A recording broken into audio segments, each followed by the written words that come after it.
Trigonometrik funksiyalar nədir? Trigonometrik funksiyalara keçməmişdən əvvəl bucağın radian ölçüsü nədir? Əslində bunu biz çevrə mövzusunu keçərkən orada demişdik.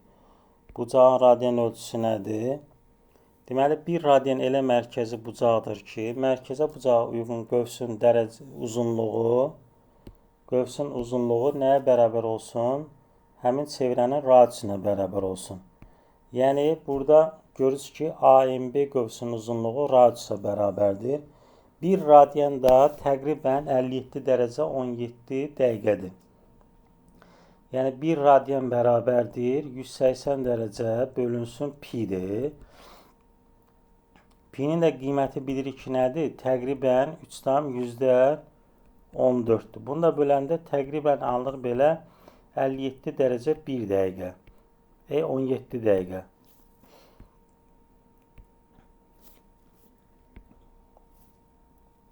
Burada da misal üçün bəzən bucaq verir. Deyir ki, bucağı radianla ifadə elə. Misal üçün deyir ki, əslində bu radiandan dərəcəyə keçmə düsturudur. Bir də dərəcədən radiana keçmə düsturudur. Məsələn, deyir ki, 30 dərəcə. Çünki bu tipdə də suallar qabağımıza çıxa bilər. Məsələn, 30 dərəcəni deyir radiana çevir. Burada nə olur? 30 dərəcə vurulsun pi bölünsün nə olur? 180. Bu da gedir pi böl 6. Yəni, bəzən suallarda belə çıxa bilər. Dərəcədən radiana keç və yaxud da radiandan dərəcəyə keç və yaxud da indi irəki mövzuda trigonometrik tənliklərdə də bəzən görürsən ki, məsələn, dərəcə ilə soruşur. Deyir ki, tənliyin kökləri cəmini tap, orada dərəcələrin cəmini tapırıq. Yəni, burada da məsələn, radianla verəndə də 4/3 pini yazanda da bu aşağıda görürsünüz. Dərəcədən radiana keçmə olanda nə olur? 4/3 pini vururuq nəyə? 180 böl pi. Əslində, burada belə də yaza bilərsiniz. Elə pi-ni yerinə birbaşa 180 də yaza bilərsiniz. Burada da nə olur? Deməli, 180 4-ə böləndə 45, 3 vur 45, olur neçə? 135 dərəcə. Yəqin ki, bunu bilirsiniz də. Burada bilinməyən, aydın olmayan bir şey yoxdur. Yaxşı. İndi gəlirik. Məsələn, burada da radiusu 5 sm olan çevrənin 20 sm uzunda qövsə uyğun mərkəzi bucağı neçə radiandır? Bu, yadınızdadırsa, çevrədə belə bir dənə düstur keçmişdik. Qövsün uzunluğu nə idi? A vur R. Burada deyir, çevrənin 20 sm uzunluğu neçə radianda A-nı soruşur. Buradan da A-nı tapanda nə olur? L qövs bölünsün R radius. Qövs də neçədir? 20-dir. Radius da 5-dir. Deməli, nə olur onda? Mərkəzi bucağın neçə radian olur? 4 radian olur. Burada da yenə dediyimiz kimi, yəni pi bölü 2 neçə dərəcədir? Pi-nin yerinə 180 yazıb da tapa bilərsiniz. Və yaxud da düsturla 180 böl pi, pi bölünsün 2. Yəni 180 böl piyə vurmaq lazımdır radianı. Misal üçün, bəzən qabağımıza belə bir sual çıxa bilər. Məsələn, deyir ki, sinus tutaq ki 3, bir də var sinus 3 dərəcə. Bunların arasındakı fərq nədir? Dərəcəsiz yazıbsa, bu 3 radian deməkdir. Yəni, bu 3 radian da nədir? Tartılacaq. 3-ü vuracaq 57 dərəcə. Təqribən deyirik də. 17 təqribən 57-yə vurur. Bu da təqribən neçə eləyir? 171 dərəcə. Demək, bu təqribən neçə deməkdir? Sinus 171 dərəcə. Bu nəyə bərabərdir? Bu elə sinus 3 olur. Aydındır. Yəni, bu sinus 3, sinus 171 dərəcədir təqribən. Sinus 3 dərəcə ilə sinus 3 dərəcə deməkdir. Aydın oldu. Bunları qarışdırmamaq lazımdır. Məsələn, burada müqayisə soruşsa belə, bu da təqribən neçədir?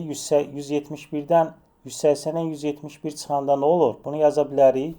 Yəni, burada yazaq düzdür. Çevirmə düsturlarına gəlir. Biraz sonra deyəcəkdik. 180 çıx 9 dərəcə yazma olur. Bu da təqribən olur, elə sinus 9 dərəcə. Yəni, əslində bu təqribən sinus 9 dərəcə deməkdir. Çevirmə düsturuna görə. Və yaxud da belə də saxlaya bilərik. İndi burada görürsünüz, dərəcə verib. Dərəcədən radiana keçmək üçün 150-ni vuruq piyə, bölürük 180-ə. Yəni, 150 dərəcə əslində 6,5 pi radian eləyir. Aydındır, burada problem yoxdur ki.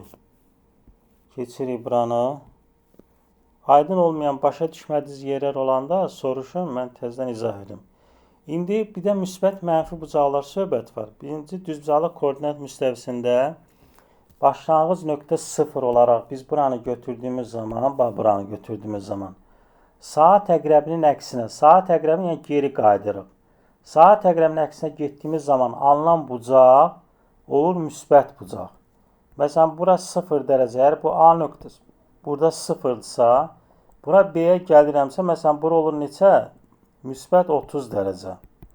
Əgər saat əqrəbi, bax bu nöqtə, başlanğıc nöqtə bura olaraq, saat əqrəbi üzərində sağa hərəkət eləsəm, yəni saat əqrəbi istiqamət getsəm, bu olacaq nə? Mənfi 30 dərəcə.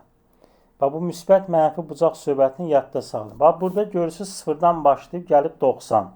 Birinci rüb olub, buna deyilir birinci rüb, ikinci rüb, üçüncü rüb, bu da dördüncü rüb. Bax, 0, 90, 90, 180, 180, 270, hər rüb 90 dərəcədən bir artı. Məsələn, burada 0, 90 isə 2 olur, 90, 180. 180, 270, 270, 360. Bax, görürsünüz, burada isə sağ tərəfdəki şəkildə görürsünüz. Bax, burada görürsünüz, saat əqrəbi istiqamət gedib. Olub nə? 0, mənfi 90. Mənfi 90, mənfi 180. Yəni, mənfi 180 ilə müsbət 180 üst-üstə düşür. 0 ilə mənfi 360 dərəcə ilə müsbət 360 dərəcə, bunlar hər ikisi eləyir, elə 0 dərəcə. Üst-üstə düşür. Bax, görürsünüz, mənfi 170, mənfi 180, mənfi 270. Düşüm neçənci rüb? İkinci rüb. Yəni, bunları yadda saxlamaq lazımdır. Bunlar bizə lazım olacaq. Həm çevirmə düsturlarında lazım olacaq, həm də məsəl üçün hardasa trigonometri təlimləri keçəndə də orada da bizə lazım olmuş olacaq. Məsələn, burada misal soruşub 570 dərəcə hansı rübə aid olduğunu tapın. Yəni, 360 dərəcədən bir tam dövr olur. Ona görə həmişə 360-ları onun içərisindən çıxmaq lazımdır. 360-ı çıxırıq. Burada neçə bir dənə 360 var? Qalır 210. 210 dərəcədə neçənci rübə düşər? Hə, cəmlə neçənci rübə olar 210 dərəcə? Cəmlə? Üçüncü rüb mənim səs açmamışdım. Neçənci rüb? Üçüncü rüb. Ay sağ ol, üçüncü rüb. Məsələn, deyirəm ki, ta ki burada, atıram deyirəm ki, 1080 dərəcə. 1080 dərəcəni bölürük 360-a. Neçə dəfə düşür bu? Elə 3 dəfə düşür. Düzdür? Deməli, bu hara gəlib düşür? Elə 0 dərəcəyə düşür. Əgər burada 1082 yazsam, qalır 2 dərəcə. Deməli, 2 dərəcədə birinci rübdür. Onda deyəcək, bu birinci rüb olur. Aydın oldu? Burada yəqin ki, problem yoxdur da. Hə, yəni həmişə belə olanda 360-a bölürük. Yerdə qalıq nədirsə, əsas bucaq onu götürüb tapırıq. İndi burada desək ki, tutaq ki, mənfi 570 olsaydı, mənfi olanda da burada da yenə üstünə nə gəlirik? 360 gəlirik. 360 gəlir, bu da neçə? Mənfi 210 tutaq ki. Düzdür, mənfi 210 oldu, bir də üstünə 360 gəlirik. 360 gəndə də neçə olur? 360-da 210 çıxanda neçə qalır? 150 dərəcə. Deməli, 150 dərəcədə neçənci rübə düşür? İkinci rübə. Bir dəqiqə. Üçüncü rüb. Ay. 150 dərəcə ikinci rübə olmur. Bəli, mən çaşıb sağdakına baxıram.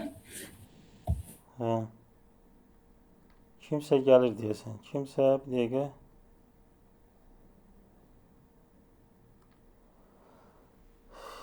Yaxşı. Davam eləyək. Bura niyə gəldik? Hə.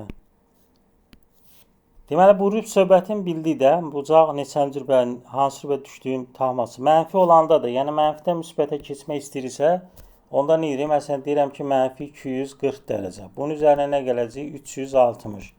360 gələndə də bunu inir. Neçə eləyir? 120 dərəcə eləyir də, düzdür? 120 dərəcə. 120 dərəcədə neçənci rübdür? Düşür o da ikinci rüb. Və yaxud da buradan da görə bilərsiniz də, mənfi 90, mənfi 180, 240 gəlir, düşür harasa bura. Amma müsbət deyəndə mənfi 240, müsbət 120 dərəcə deməkdir. Yaxşı, bunlar aydınsa buranı da keçək. Müsbət mənfi söhbətin biləndən sonra. İndi gəlirik. Deməli, trigonometrik funksiyalarda iti bucağın, yəni funksiyaların tərifi nədir onu deyə. Deməli, bunu mən ayrıca bir dənə çəkim, çevrədə göstərim. Ya da buradan görsə, burada da izah edə bilərəm. Problem yoxdur. Deməli, burada vahid çevrə götürürük. Vahid çevrə nəyə deyilir? Vahid çevrə mərkəzi koordinat başlanğıcında olub, radiusu 1-ə bərabər olan çevrədir. Bax, mərkəzi koordinat başlanğıcında olub, radiusu 1-ə bərabər olan çevrədir. Bu OM vektor, buna radius vektor dedir və yaxud da OM parçasının, OM radius gedir də burada. OM parçası, bu M nöqtəsi var burada. M nöqtəsi ya da P nöqtəsi deyək. Bu P nöqtəsinin, bax burada gördüyümüz P nöqtəsi var da. Burada mən şəkil təzdən çəkim, biraz balacadır. İndi burada gördüyümüz kimi bu alfa bucağının kosinusu nəyə deyilir? Bu A nöqtəsinin absisi, bax A nöqtəsinin absisi adlanır alfa bucağının kosinusu. Bura 1-dir də, vahid çevrə deyil axı. Vahid çevrə mərkəzi koordinat başlanğıcında olub, radiusu 1-ə bərabər olan. Həmin bu bucağın kosinusu nəyə deyilir? A nöqtəsinin absisi.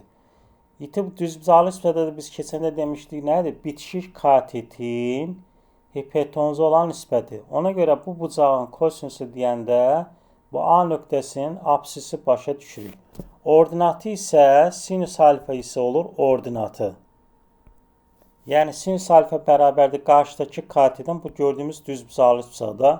Qarşıdakı katetin hipotenuza olan nisbəti y/1.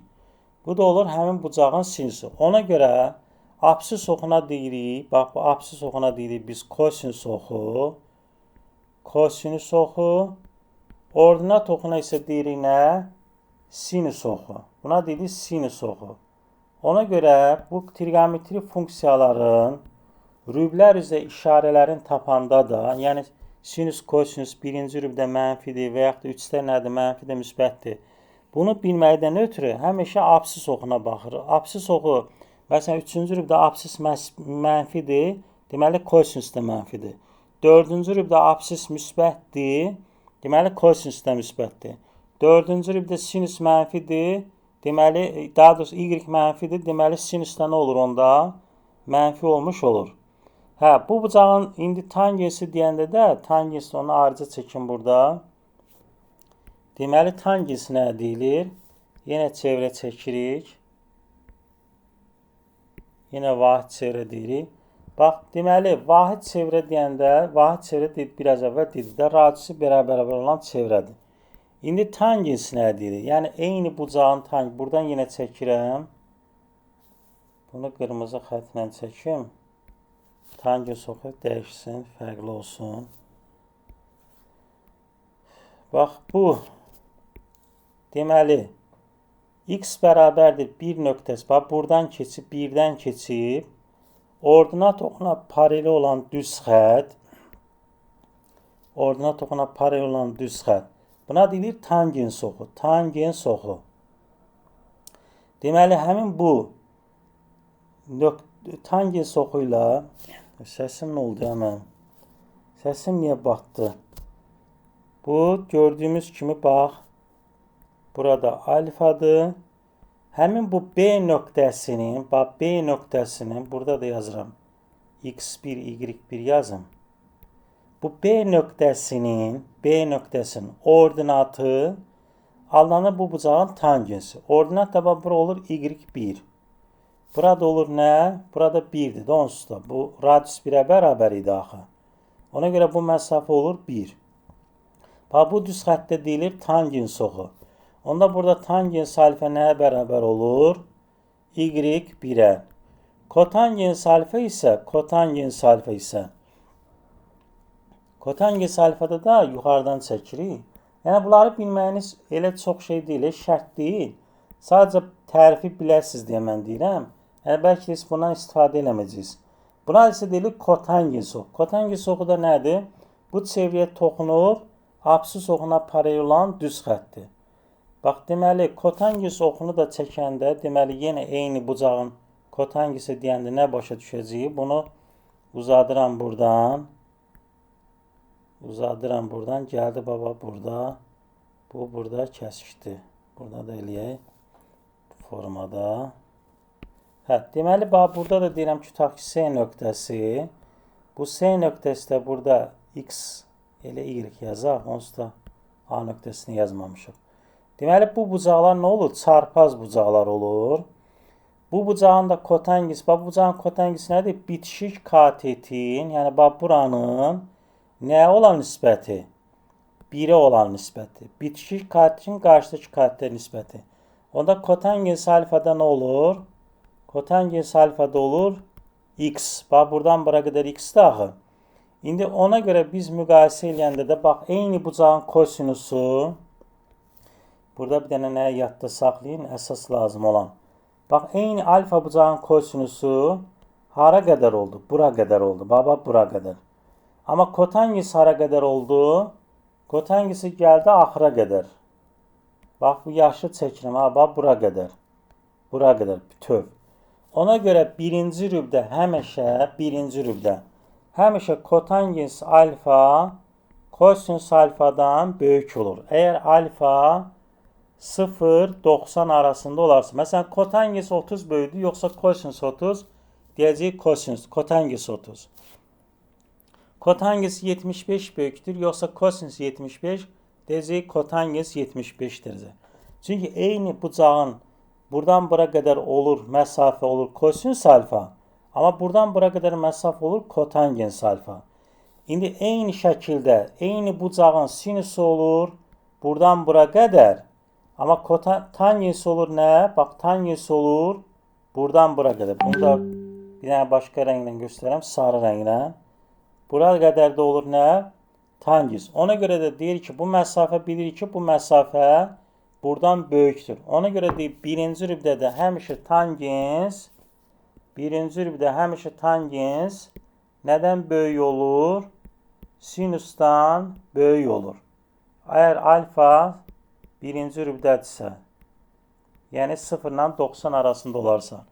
Deməli, bunu yadda saxlayır ki, birinci rübdə həmişə tangis sinusdan böyük olur, kotangis də kosinusdan böyük olur. Aydın oldu. Deməli, buna deyildi, bu qırmızı xətt oldu kotangis oxu. Buradakı bu qırmızı xəttdə deyildiysə, bax, buna isə deyildi nə? Tangis oxu. Bunu yadda saxlayın. Absis oxu oldu kosinus oxu, ordinat oxu da oldu sinus oxu. Bunlar aydındır. Problem yoxdur ki burada. Başa düşdüysə keçək. Yoxsa çətin oldusa bir daha izah edin. Əslində burada da həmin şeylər izah olunur. Bax, burada gördüyünüz bu var. Bax, bu olub tangins oxu, bu da olub kotangins oxu. Bu sekans, kosekans var orta məktəb kitabında, amma qəbulda buna aid sual düşmür. Sekans olanda 1 böl kosinus, kosekans olanda 1 böl sinus harfi olur. Yəni, elə çox çətin bir şey də deyil, yadda saxlamaq olur. Deməli, absis oxu olur kosinus, ordinat oxu olur sinus, ordinat oxuna paralel olan düz xətt çevrəyə toxunub, ordinat oxuna paralel olan düz xətt olur tangins oxu, çevrəyə toxunub, absis oxuna paralel olan düz xətt olur kotangins oxu. Aydın oldu bunlar. Bunu da keçirəm, bunun üstə çox durmuruq. İndi birinci rübdə, məsəl üçün sinus, bax, görürsünüz, birinci rübdə bayaq dediyim kimi, tangins həmişə sinusdan böyüdür, kotangins də kosinusdan böyüdür, izah elədim nəyə görə. Amma 0-dan 45-ə qədər, bax, burada görürsünüz qrafikdə. Bu, qırmızı xətlə gedən kosinusun qrafikidir. İndi biraz sonra yenə bunların üstə qaydacıyı təkrar. Bu, göy rəngdə gedən isə sinusun qrafikidir. Sinusun qrafiki koordinat başlanğıcından keçəndir. Bax, 0-dan 45-ə qədər, bu 45 dərəcədə, indi siz bunu bilməlisiniz, sinus 45-də də, kosinus 45-də də eyni qiymətlər alır. 1 böl kökdə 2. 0-dan 45-ə qədər, kosinus sinusdan böyük olur, kotangins də tanginsdən böyük olur. Elə ki, 45-i keçdi, kosinus sinusdan kiçik olur, kotangins də tanginsdən kiçik olur. Hə, bunu yadda saxlamaq çox çətindirsə, məsələn, deyirəm ki, kosinus 30 dərəcə. Kosinus 30 dərəcə nədir? Kökdə 3 böl 2. Sinüs 30 dərəcə nədir? Sinüs 30 dərəcə nədir? Kim deyər? Sinüs 30-un qiyməti nədir? 2-də 1. İndi 2-də 1 böyükdür, yoxsa kökdə 3 bölü 2? Hansı böyüdür? Deyə bilərsiniz? Kim deyər?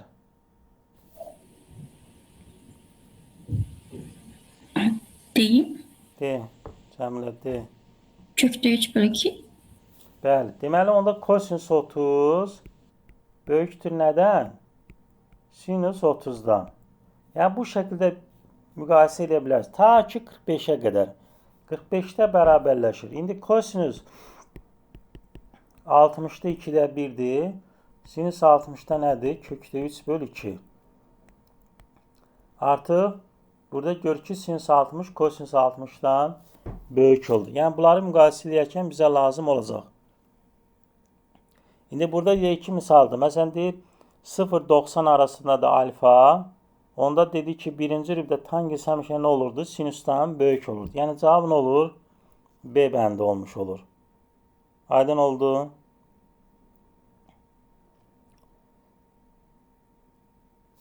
Keçdik buna.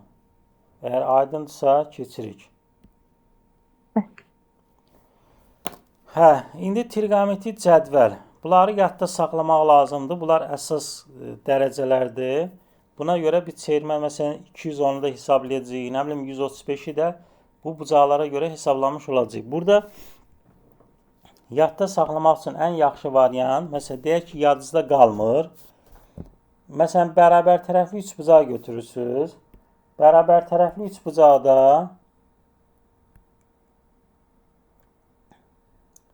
nəysə bu yaxşı olmadı, bir dəqiqə. Bərabər tərəfli 3 bucaq. Bərabər tərəfli 3 bucaq götürürsünüz, amma bütün tərəfləri nə olsun? 1 olsun. 1, 1, 1. Buradan hündürlük çəkdik. Bura olur 2-də 1. Bura olur nə? Kökdə 3 bölü 2. Bura 60 dərəcə, burada 30 dərəcə. İndi sizdən soruşam. Deyirəm ki, iti bucağın sinüsü nə idi? Qarşıdakı katetin düz bucaqlı üst bucaqda belə keçmişdi də bunlar. Yadınıza salıram. Bura A-dır, bura B-dir, burada C. Sinüs alfa nə oldu? A bölü C. Kosinüs alfa nə oldu? B bölü C. İndi sinüs 60 bərabərdir. Bax, düz bucaqlı üst bucaq var da burada. A, B, C. Bu da H. Deyirik ki, iti bucağın sinüsü nə idi? Qarşıdakı katet kökdə 3 bölü 2-nin 1 olan nisbət. Deməli, sinüs 60 nə oldu? Kökdə 3 bölü 2. Sinüs 30 nədir? Qarşıdakı katet 2-də 1-dir. 2-də 1-in 1-ə nisbəti. Deməli, nə oldu? 2-də 1. Kosinüs 60 nə olur? Bitişik katetin hipotenuza olan nisbəti. Bitişik katetli 2-də 1'dir. 2-də 1'in 1'e olan nisbəti oldu nə? 2-də 1. Yəni yadınızdan çıxırsa bu şəkildə tapa bilərsiniz. Hə, indi 45-i necə tapırıq? 45-i də kvadrat çəkməklə. Kvadratın tərəfini 1 götürürük. Tərəf olur 1. Bura 1 olanda, bura nə olur? Kökdə 2. Bu 45 dərəcədir. Məsələn, sinüs 45 deyəndə nə olur? 1 böl kökdə 2. O deyil nə? Kökdə 2 böl 2. Tangens 45 olanda nə olur? Qarşıdakı katetin bitişik katetə nisbəti eləyir 1. Bu öz yerində. İndi bir də bu belə yadınızdan çıxanda bu şəkildə tapa bilərsiniz. Və yaxud da bu belə də yazmaq olar. Bizən görürsünüz hamısı məxrəci nədir? 2-dir də. 2, 2, 2. Kökdə 1, kökdə 2, kökdə 3. Artıq gəldi burada məsəl üçün bu kökdə 1, kökdə 2, kökdə 3 olanda kosinüs də kökdə 3-dən azala gedir. Tangens də bu ikisinin nisbətidir də. Məsələn, bunu böləndə 2-də 1-i kökdə 3 bölü 2-yə böləndə alırıq 1 bölü kökdə 3. Kotangens də tangensin tərsidir. Bu şəkildə yadda saxlamaq olar. Hə, indi bu sinüs 90, kos 180 bunu biraz sonra çevrədə göstərəcəm. Elə göstərəm də indi. Çox üstündən o tərəfə getmədən göstərəm çevrənin üstündə. Misal üçün burada bir də çevrə çəkirik yenə.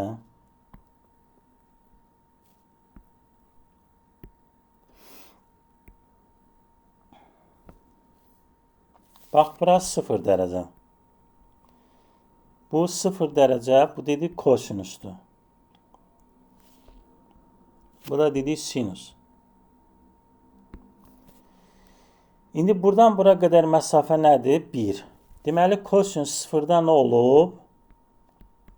Alıb 1. Bax, bura qədər 1-də axı. Kosinus ancaq apsis oxu üzərindədir. Deməli, bura gəlib çıxanda burada kosinus yoxdur da. Burada kosinusun x-in qiyməti nədir burada? Oradan 9 üzərində x-in qiyməti nə olurdu? Kim deyər?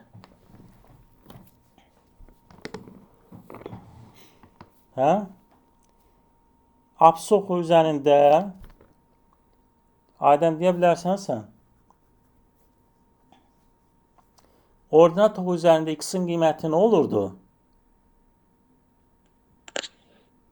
Mənim 270 dərəcə olurdu. Yox, bax, bu x-dir. Bu da y-dir. Burada x-in qiyməti nə olur? Məsələn, bu nöqtənin x-i nədir? Nə olur? Məsələn, deyə A nöqtəsi verir. Bunun apsisi nə olacaq burada? 0. Burada da məsələn, nöqtə burada verib. Bunun ordinatı nə olacaq? Məsələn, B nöqtəsinin ordinatı burada da 0 olacaq da, düzdür? X olacaq, ordinat olacaq 0, düzdürmü? Bəli, müəllim. Deməli, apsis oxu üzərində olur x0, y0, ordinat oxu üzərində də x0 olur. İndi bax, bu demişik, bu kosinus oxudur, x-dir. Deməli, 90-da onda kosinus nə olacaq? Olacaq 0. Gəldik, bura düşdük. Burada mənfi 1-dir də, sol tərəfdə mənfi 1-dir, sağda 1-dir. Bu neçə dərəcədir? 180 dərəcədir də bura. 0, 90, 180. Deməli, kosinus 180-də nə alır? Mənfi 1 alır. Gəldik, düşdük bura. 270 dərəcə. 270 dərəcə ordinat oxu üzərində yerləşib. Ordinat oxu üzərində də x 0-dır. Yəni, deməli, kosinusdan olur onda 0. Başa düşdünüz nətər? Bəli. Bəli, müəllim. İndi cəmilə sinusu deyirəm. Sinus 0 dərəcədə nə olacaq onda? Bax, burada sinusun qiyməti nə olacaq?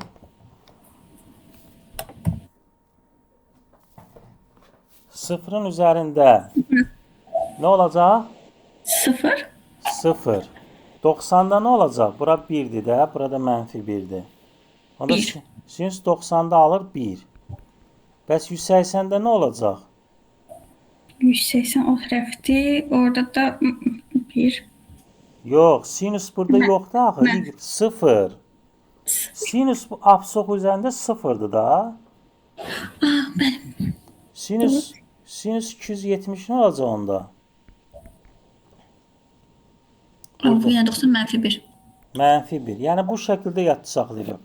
Deməli, sinus 0-da 0, 90-da 1, 180-də 0, 270-də mənfi 1. Kosinus 0-da 1, 90-da 0 ordinat oxu üzəri olduğu üçün 180-də mənfi 1, 270-də 0. İndi tangensdə yadda, tangensdə axı sinusla kosinusun nisbətidir. Tangens 0-da nə olacaq onda? 0 böl 1 olacaq da, düzdür? 0 edir. 0. Bəs şey nə olacaq? Onda tangens 90 nə olacaq? Tangens 91. Niyə 1?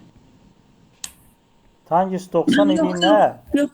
Sinus Yox, 90 böl 91 böl 0 yoxdur da. Bu qiyməti yoxdur. Tangens 180-də yenə nə olacaq? 0 böl mənfi 0. Tangens 270-də yenə nə olacaq? Mənfi 1 böl 0 olacaq. Olmayacaq qiymət. Yoxdur yəni. Aydındır? Kotangens də eyni şəkildə tapılır. Yəni bunu yadda saxlamağa, əzbərləməyə lazım deyil də, başa düşmək lazımdır. Yəni bu vahid çevrənin üzərində baxıb, deməli bunun üzərindəkiləri kosinus götürürsünüz. 0, 180-də mənfi 1, Bunun üzərindəkilərdə, y-in üzərindəkilər sinus götürsüz 90-da 1, -90 və yaxud da 270-də -1 alır. Qalan ikisində isə nə olur? 0 qiymət. 0-da 0, 180-də 0. Tangesdə ona görə tangens kotangesdə onların nisbəti kimi baxıb tapmaq olar. Yəni yadınızdan çıxanda bu şəkildə əzbərləyə bilərsiniz. Yadda saxlaya bilərsiniz daha doğrusu. Amma yox, deyirsiniz ki, biz cədvəli əzbərləyəcəyik. Yəni o şəkildə də yadda saxlaya bilərsiniz. Yəni məntiqi belə ki, sinus 0-da 0 başladı, 90-da 1 olur. Sonra 0 gəlir aşağı düşür, olur -1, 0. Yəni əvəz elə gedir də hər 90 dərəcədən 1. Kosinus 0-da 1 ilə başlaysa, deməli növbə 0-dır. 180-də -1, sonra yenə 0-a düşür, yenə 1. 360 elə 0 dərəcə deməkdir. Bunlar eyni şeydir. 0-ı bildiniz, 360 da həmin şeydir. Aydın oldu. Yəni bunları mütləq əzbərləmək lazımdır, yadda saxlamaq lazımdır, soruşacağım. İndi gəlirik rüblər üzrə işarələri. Rüblər üzrə işarələrində necə yadda saxlayırsınız? Biraz əvvəl dediyim kimi. Buna biz sinus baxırıq, buna da kosinus baxırıq. İndi yəni absisokuna kosinus kimi baxırıq, oradan toxuna da sinus kimi baxırıq. İndi ona görə birinci rübdə x, y müsbət olduğu üçün, tangesdə bu ikisinin nisbəti olduğu üçün bunlar hamısı nə olur? Müsbət. İkinci rübdə y müsbət olduğu üçün sinus müsbət, kosinus isə nə olur? Birinci elə ki kosinusdur, sonra sinus. Tangens, kotangens. Və bu ikisi tangens, kotangens ikisinin nisbəti olduğu üçün mənfini müsbətə böləndə də nə olur? Mənfi. İndi üçüncü rübü məsəlçəndir. Sinus nə olar? Kosinus nə olar? Bura baxıb demədən bu. Üçüncü rübdə sinusla kosinus. Sinus müsbət olacaqdır. Ay məsəd.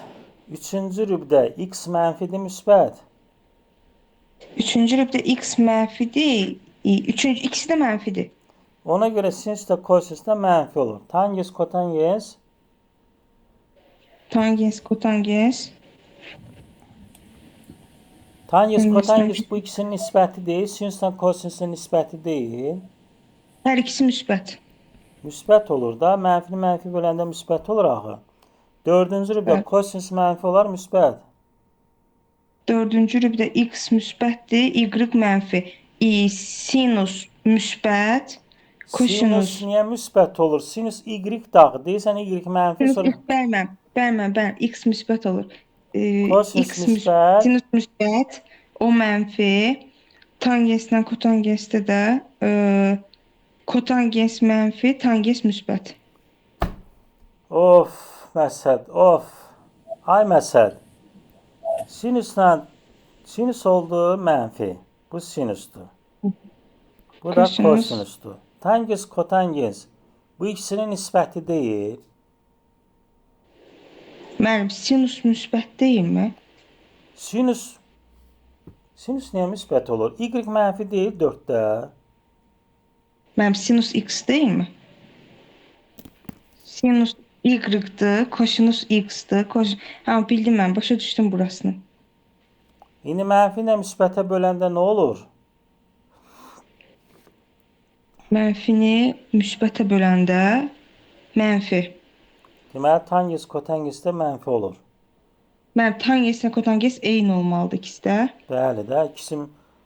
Bildim, mən səhv başa düşmüşdüm, indi bildim. Bax, x-a kosinus deyirik, y-a sinus deyirik. Başa düşdün? Bildim mən, başa düşdüm indi. İndi təkrar soruşacağım ha. Soruşuram. Və mənə cavab ver.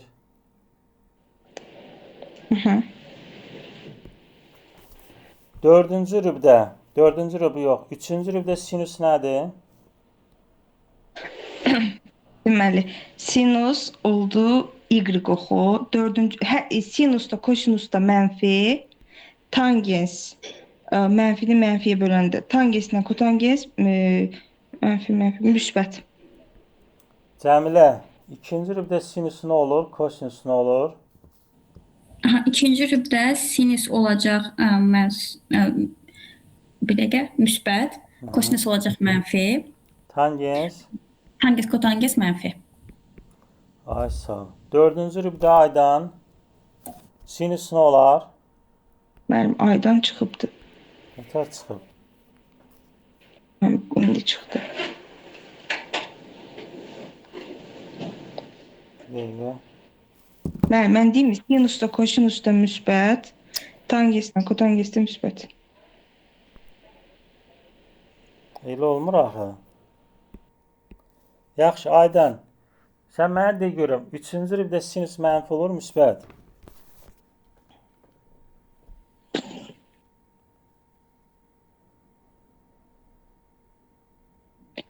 İkinci rübdə mənfi. 3-4-də Kosinus, mənfi. kosinus bəs? Üçüncü rübdə.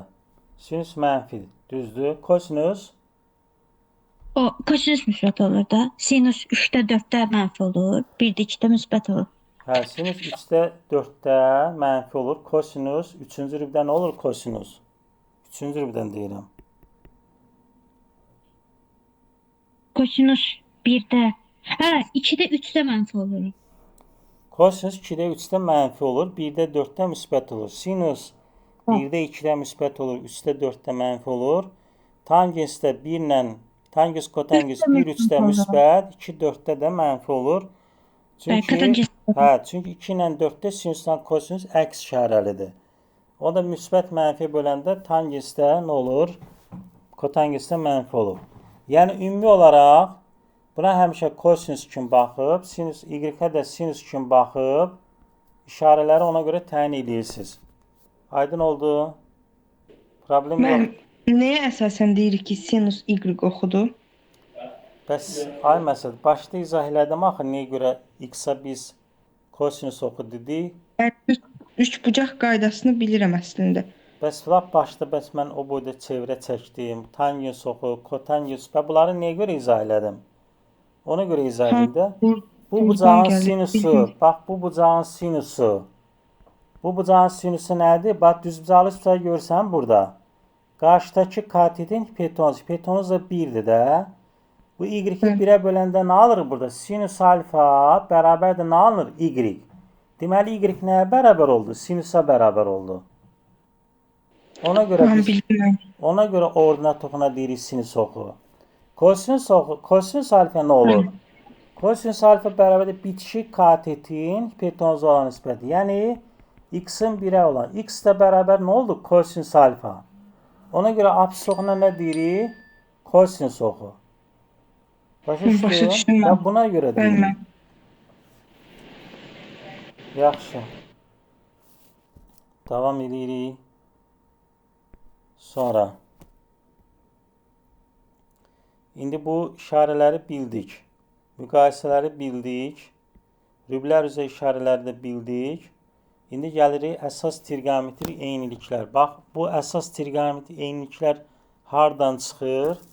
Bunları izahını verirəm. Ona görə bunları yaxşı-yaxşı indi PDF atacağım sizə, dərsi də göndərəcəm.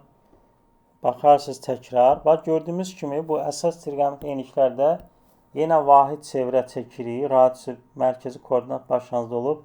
Radisi 1-ə bərabər olan vahid çevrə.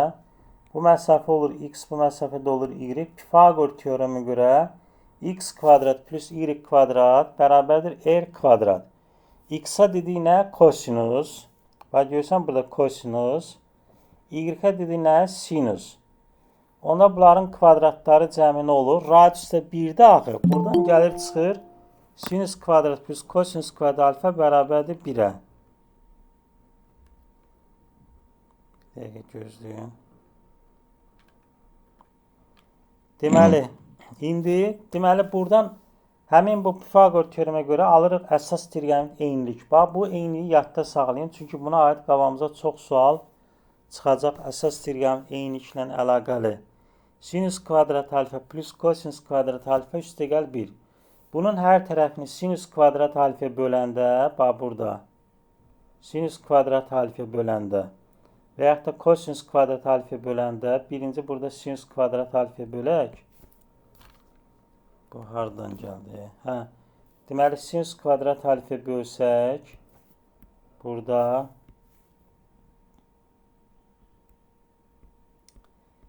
sinüs kvadrat alfa. Burada da kosinüs kvadrat alfa bölürük. Kosinüs kvadrat alfa böləndə də deməli alınır hansı? Bax. Alınır bu. 1 plus və sinüs kvadrat böl kosinüs kvadrat elədi tangens kvadrat alfa. Kosinüs kvadrat alfa böl kosinüs kvadrat alfa o da elədi 1. 1 böl kosinüs kvadrat. Gəldi çıxdı bu eynilik. Sonra burada sinüs kvadrat alfa böləndə kosinüs kvadrat böl sinüs kvadrat alfa elədi kotangens kvadrat alfa. Sinüs kvadrat alfa böl sinüs kvadrat alfa o da elədi 1 və sağda da qaldı 1 böl sinüs kvadrat alfa.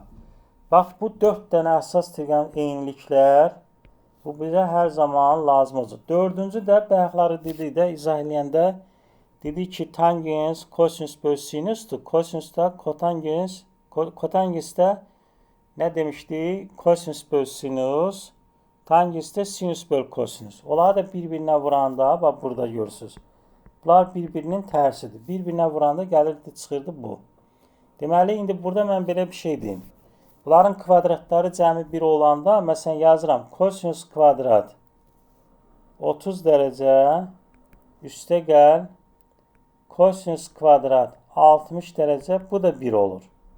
Düzü bunların qiymətini bilir. Məsələn yazıram kosinüs kvadrat deyək ki 83 dərəcə üstə gəl kosinüs kvadrat 7 dərəcə bu da 1 olur. Çünki bu kosinüs kvadrat 7 dərəcə indi çevirmə düsturlarını biraz sonra keçəcəyik. Elə sinüs kvadrat 83'dür. Və yaxud da kosinüs kvadrat 83 elə sinüs kvadrat 7 dərəcə deməkdir. Dərəcələrin cəmi 1-dirsə, yəni və yaxud da bunu belə də yaza bilərik. Sinüs kvadrat deyək ki 7 dərəcə üstə gəl sinüs kvadrat 83 dərəcə bu da 1 eləyir. Eyni zamanda sinüs kvadrat 7 dərəcə plus kosinüs kvadrat 7 dərəcə bu da 1 eləyir. Aydın oldu bunlar. Və yaxud da yazırıq burada. Məsələn tangens 75 vur kotangens 75 bərabərdir 1. Tangens 75 vur tangens 15 dərəcə. Bu da 1 eləyir. Elə bu tangens 75 kotangens 75 elə tangens 15 deməkdir. Yəni bu bucağların cəmi 90 olanda eyni bucaqçı tangens 75, tangens 15-də 1 olur. Və yaxud da kotangens 15 vur kotangens 75 bu da nə olur? Elə 1 olur. Müəllim, mən 2 dəqiqəyə qayıdıram. Siz davam edin, zəhmət olmasın. Yaxşı. Aydın oldu bunlar. Burada problem yoxdur da yəqin ki. Əsas trigonometrik eynilikləri başa düşdük. Və bunları mütləq yadda saxlayın. Bunlar bizə lazım olacaq.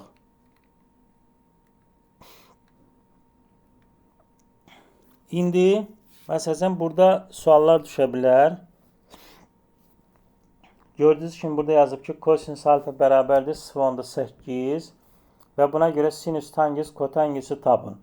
Bunu əsas trigonometrik eyniliklərə görə tapa bilərsiniz. Amma üçbucaq qaydasından çox rahat olur. Kosinüs alfa 10.8 yəni 5'də 4 deməkdir.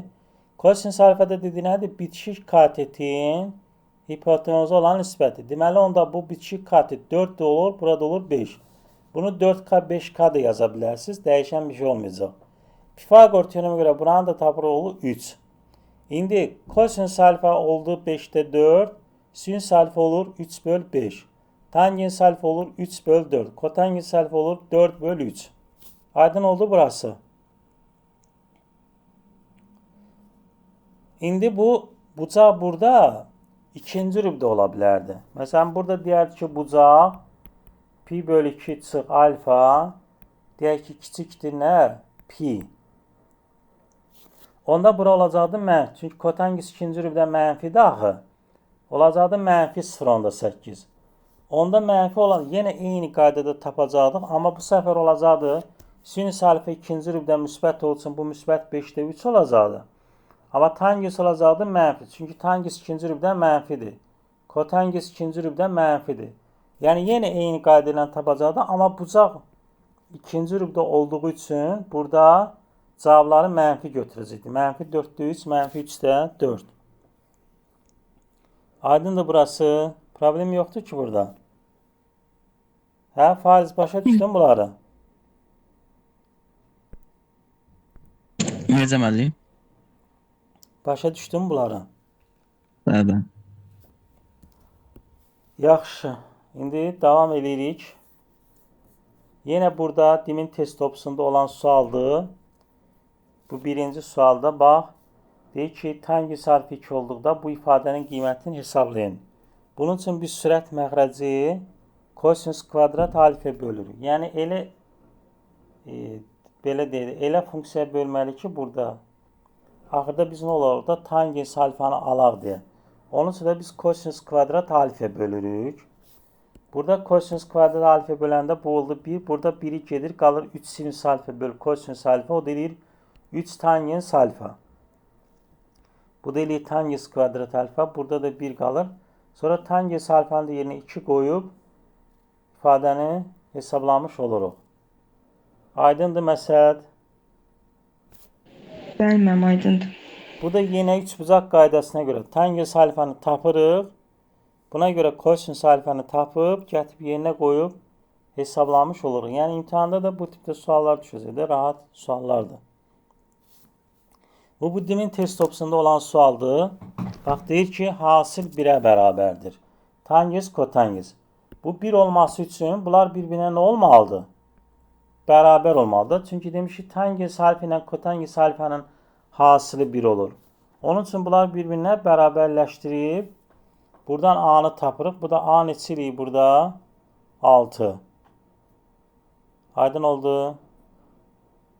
Problem yoxdur da yəqin ki. Bəli, mənim aydındır. Yaxşı. Bu sual Gəldim mən. gəldin lap yaxşı. İndi davam edirik trigonometrik funksiyaların xassələrinə. Deməli, baxırıq birinci sinüs x funksiyası. Sinüs x funksiyasının qrafiki budur. Bu formada olur. Bunun qrafiki adlanır sinusoid. Tangens 90 dərəcə pi bölü 2 90'da ən böyük qiymətini alır. Bir də ümumiyyətlə ən böyük qiymətdən pi bölü 2 plus 2 pi qalardı. Burada maksimum qiyməti 1, ən kiçik qiymət də mənfi 1'dir. Yəni mənfi 1'dən kiçik, 1'dən də böyük qiymət ala bilməz. Qiymətlər oblasti həmişə mənfi 1 parçasıdır. İndi funksiya tək funksiyadır. Görürsünüz, koordinat başlanğıcına keçib, koordinat başlanğıcında tək funksiyada demişdi nədir? Koordinat başlanğıcına görə simmetrik olurdu. Koordinat başlanğıcına görə simmetrikdir, təkdir. Yəni sinüs mənfi x bərabərdir, mənfi sinüs x. Yəni sinüs 30'da 2'də 1'dirsə, mənfi 30'da mənfi 2'də 1 alır. Təyin oblasti isə mənfi sonsuzluq, müsbət sonsuzdur. Yəni x-a istənilən qiymət verə bilərik. Həmişə aldığı qiymətlər yenə mənfi 1 parçasında olur. Dövrü 360 dərəcə. Hə, bu ən kiçik müsbət dövrüdür. 4 pi də bunun dövrüdür. 6 pi də dövrüdür. 8 pi də dövrüdür. Amma ən kiçik müsbət dövrü olur 2 pi. Bax, görürsünüz, burada başladı, 360'da tamamlandı. Burada başlayıb 0'da. Bax, mənfi 2 pi 0. Yəni eyni qrafik hər 360 dərəcədən 1 alınır. Və yaxud da onu çevrə üzərində göstərəsi olsa, burada başladı, gəldi, burada tamamlandı. Hər 360 dərəcədən 1 aldığı qiymətlər təkrarlanır. Ona görə deyir ki, ən kiçik müsbət dövrü 2 pi'dir. Bu bayaqları dedik, müsbət mənfi olduğu. 1 2'də müsbətdir, çünki 1 2'də y müsbətdir. 3 4'də y mənfi olduğu üçün sinüsdən mənfi olur. Hə, hansı rüvlərdə artır? Artmağa da bax, qrafikin bu hissəsinə baxırsınız, bax, bu 0 90. Mənfi 90 0 neçənci rübüdür? Mənfi 90 0 4-cü rübüdür. 0 90 da 1-ci rübüdür. Mənfi 90 0 4-cü rüb, 0 90 da 1. Ona görə deyirik ki, 1 ilə 4'də artır, 2 ilə 3'də azalır. 2 ilə 3, bax, görürsünüz, bax, burada maksimum qiymətini aldı. Sonra aşağı düşür. Bax, gəldi bura qədər. Bura qədər azad. Təzdən yenə yüz yuxarı çıxır da, aşağı artmağa başlayır. Mənfi 90 0 arası Daha doğrusu 90-180 arası, 90-180 arası neçənci rübdür? İkinci rüb. 180 270 dərəcədə neçənci rübdür? Üçüncü rüb. Ona görə deyik 2 3-də 3-cü rübdə nə olur? Azalır. Qrafikdən rahat görmək olur. Aydın oldu bura. Bunları yadda saxlama. Ən əsas nə lazımdır? Bax, ən vacib olan 1, 2, tək olmağı, dövr olmağı. Bax, bunları mütləq, bu 5-ci də rahatdır da. Bunun olsa da elə çox çətin deyil. Qiymətlər oblasına görə də ən böyük qiyməti 1 olur, ən kiçik qiyməti -1 görünür. Yəni, bu 5 dənə xassənin mütləq artma, azalması bəlkə çox lazım olmaz. Amma bu 5 dənə mütləq lazımdır. Bu da lazımdır əslində, amma bunlara sual düşmə ehtimalı daha çoxdur. Bu belə. İndi gəlirik cosinus x. Kosinusla sinus bir-birinə oxşardır. Yəni, qrafikləri, hər şey oxşuyur. Qiymətlər oblast, bax, qiymətlər oblast, təyin oblastı sinusla kosinusdan eynidir. Burada da mənfi sonsuz, müsbət sonsuzluq. Ən kiçik qiyməti -1, ən böyük qiyməti müsbət 1, dövrü eynidir. Bax, görürsünüz, sadəcə bir dənə fərq nədir? Kosinus cütdür, sinus təkidir. Oradan ona görə simmetrikdir, ona görə deyirik cütdür. Dövrü də eynidir. Bir də işarələri fərqi var. Yəni, burada sinusla kosinus arasında fərqli olan budur. Biri budur, bir bu, bir də bu. Qalan şeylər eynidir. Qrafiki də oxşardır. Qrafiki kosinusoid adlanır. İndi burada, bax görürsünüz, burada maksimum qiymət alıb, bura qədər azalıb. 0 pi, neçənci rüb idi 0 pi? Birinci rüb. 90-180, ikinci rüb. Ona görə deyirik, 1 ilə 2-də azalıb, 1 ilə 2-də 90-182 idi axı. 1 ilə 2-də azalıb, 2 ilə 3-də artıb. 180-270 3-cü rübdür. 272 pi də 4-cü rübdür. 1 ilə 2-də azalıb, 3 ilə 4-də artıb. Qrafiklə rahat görsənir. Bu da cosinus x-in qrafiki. Cosinus x, yəni trigonometrik funksiyalarda bir dənə cüt olan kosinusdur. Qalan 3 dənəsi təkdir. İndi gəlirik tangens x-in qrafiki. Tangesində kotanges bir-birinə oxşardır. Qrafikləri bir-birinə oxşuyur, bənzəyir.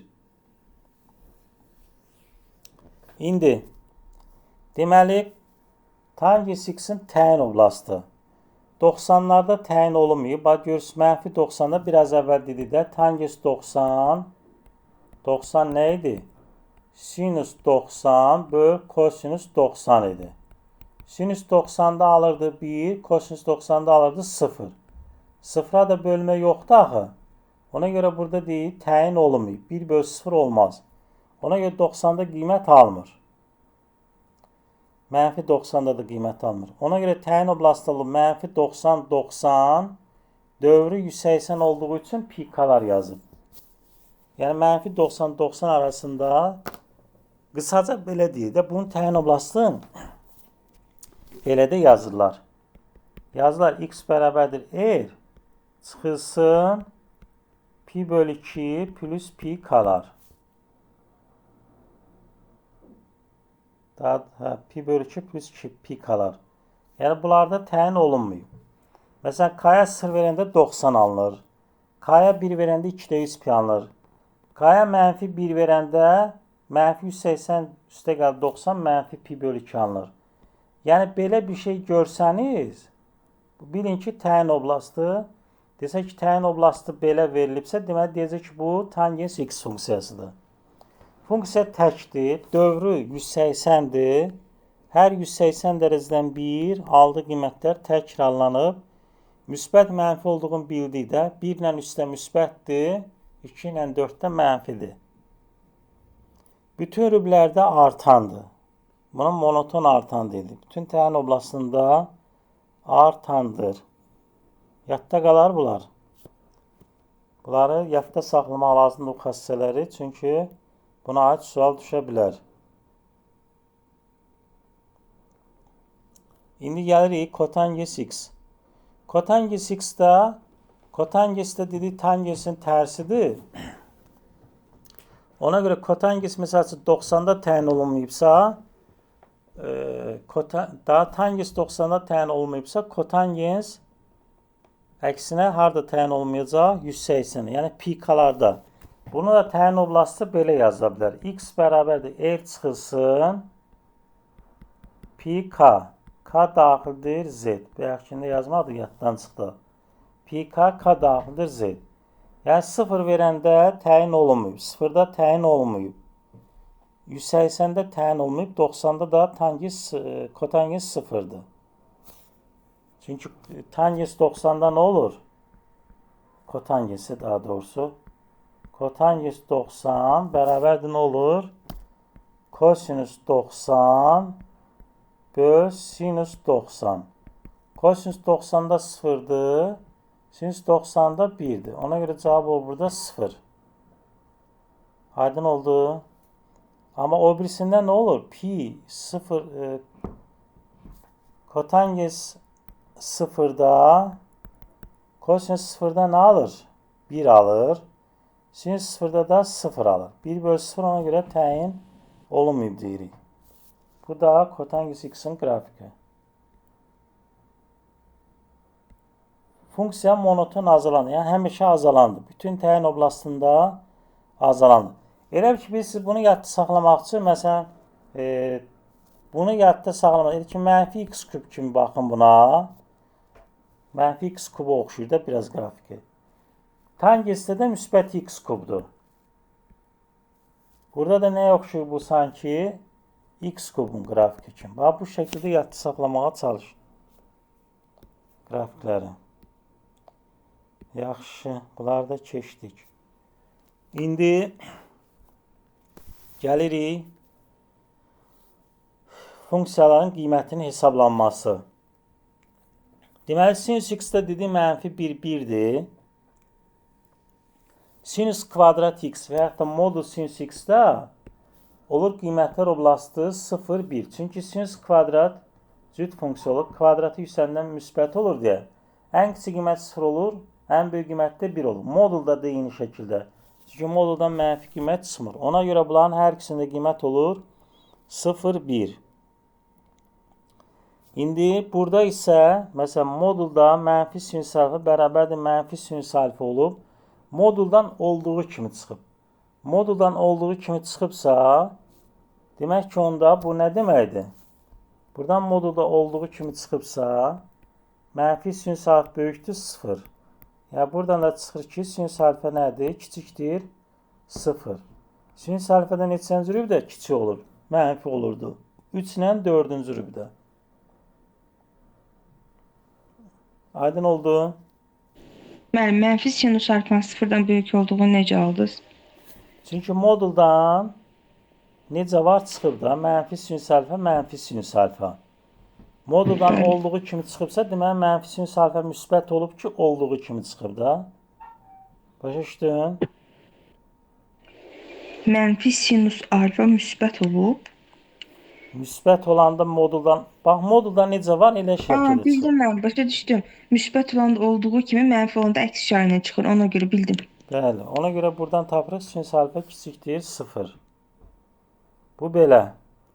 Bu yuxarıdakı sualda isə burada sinüsün qiymətlər oblastı nə idi? Mənfi 1, 1. Amma burada yazıb ki, 2-də 3 pi, 2 pi. 2-də 3 pi də sinüs nə alırdı? Mənfi 1. 2 pi də nə alırdı? 0. Ona görə burada mənfi 1, 0 yazırıq da, mənfi 1, 1 yazmırıq. Və bunu da hər tərəfindən indiririk. 0.5 çıxanda alırıq bunu. Mənfi 1.5 ilə mənfi 0.5 arasında bu bərabərlik doğru olur. Yenə deyirəm. Sinüs 2-də 3 pi 270 dərəcə mənfi 1 olur. 360-da da 0 olur. Ona görə burada mənfi 1, 0 aralığında baxırıq. Bu 0.5 plus b-yə. Amma bu şərt yazılmasaydı, bu şərt olmasaydı, onda elə nə yazardı? Mənfi 1 kiçikdir 0.5 kiçik bərabərdir. O da kiçik və də 1. Onda belə baxacaqdı. Bu da nə olacaqdı? Mənfi 1.5 kiçik bərabərdir 1. O da kiçikdir 0 onda 5. Onda belə olacaq cavab.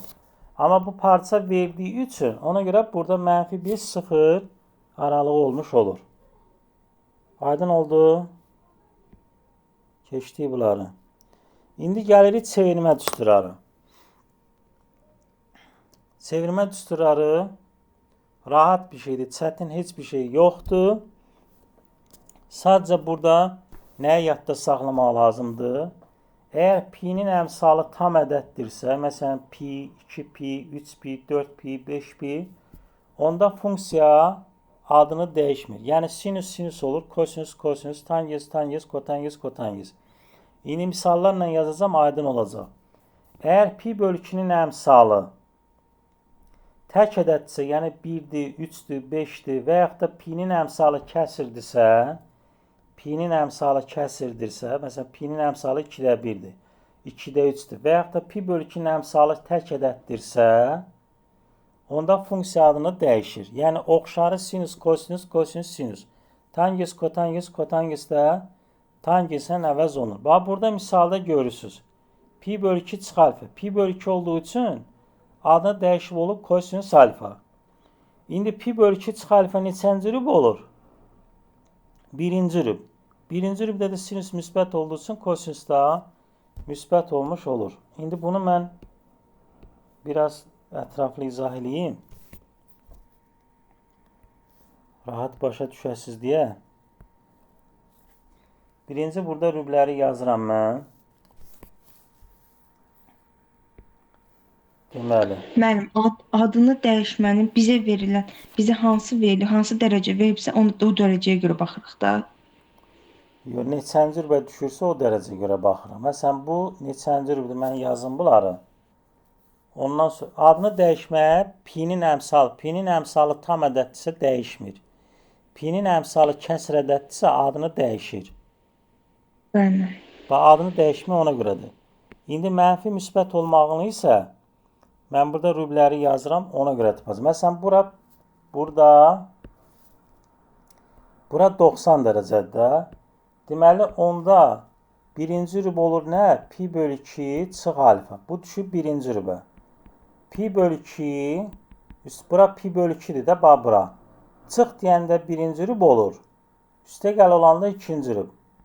Bura nə olur? Pi çıx alfa. Bura olur nə? Pi plus alfa. Bax, oxu hara qoymuşamsa, deməli o rübə düşür. Deməli, pi bölü 2 plus alfa, pi çıx alfa düşür ikinci rüb. Sonra gəlirik bura. Bura 270 dərəcədə. 2'də 3 pi. Üstə gəl alfa düşür 4-cü rübə. 2'də 3 pi. Çıx alfa düşür 3-cü rübə. Sonra burada 2 pi. 2 pi plus alfa düşür. 2 pi çıx alfa. 2 pi plus alfa daha doğrusu. Birinci rüb. 2 pi çıx alfa düşür 4-cü rübə.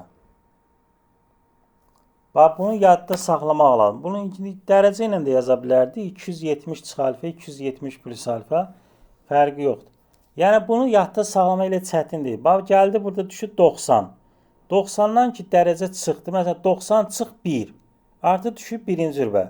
90 üstə gəlib 1 oldu ikinci rüb. 180 çıx 1. 179 dərəcə oldu ikinci rüb. 180 üstə gəlib 1 sərhədi keçdi o tərəfə oldu üçüncü rüb. Aydın oldu bunlar. Bu rübləri yadda saxlayırıq. İndi sual soruşam. Tangens 2'də 3 pi plus alfa. Cəmlə nə olar?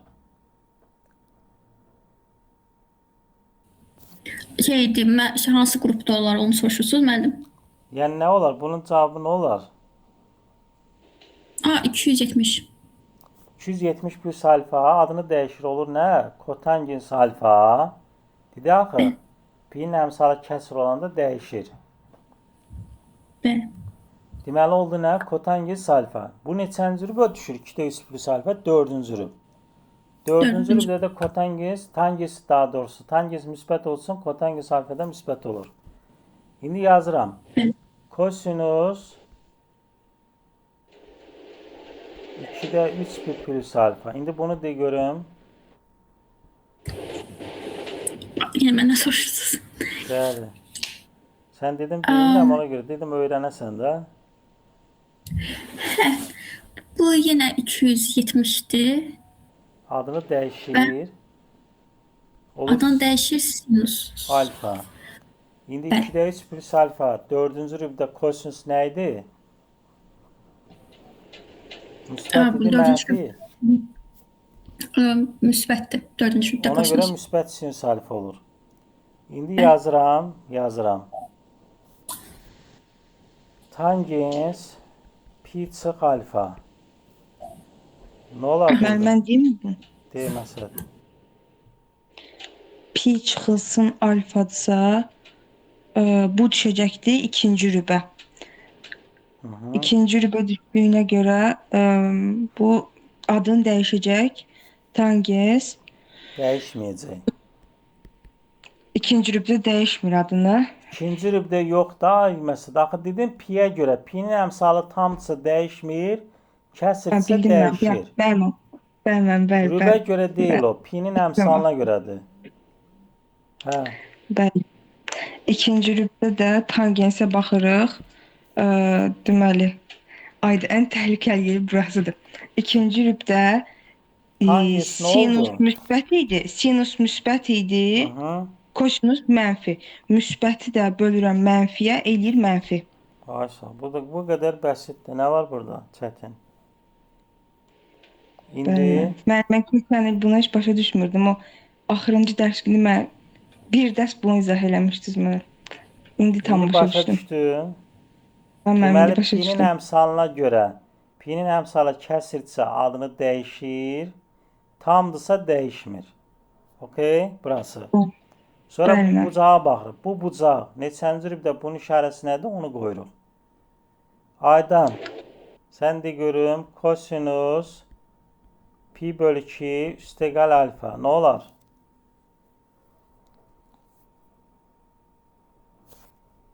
Aydan, Bəli, müəllim. eşidirəm. Bəli. 2-də 3-dən 1 Pi bölü 2 plus alfa. mənfi olurdu. Aha, pi bölü 2 plus alfa düşür ikinci rüb. İkinci rübdə kosinus mənfidir. Bəs adını dəyişir, dəyişmir. Dəyişir də orada çünki pi bölü 2 üstə gəlir. Hə, onda nə olur? Pi bölü 2 pi-nin Onda əmsalı sinus alfa. mənfi sinüs alfa. Mənfi bəli. Aydın oldu. Bəli.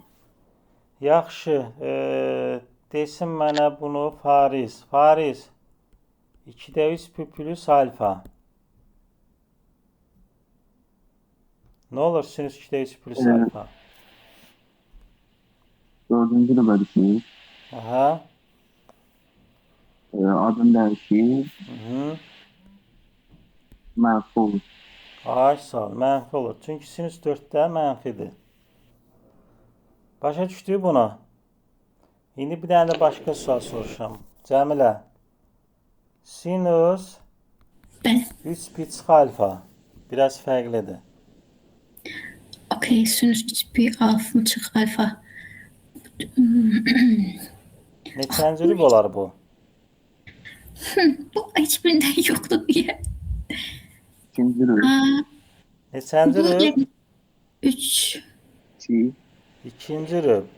Aa, Cəmilə, bax pi-nin əmsalı 3 pi-dir də, düzdür?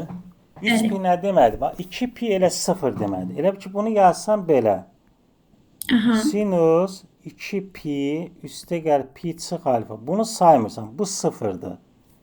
Bu əslində nə deməkdir? Sinus elə pi çıx alfa. Ben, Düzdür? 2 pi. okey, ben düştü.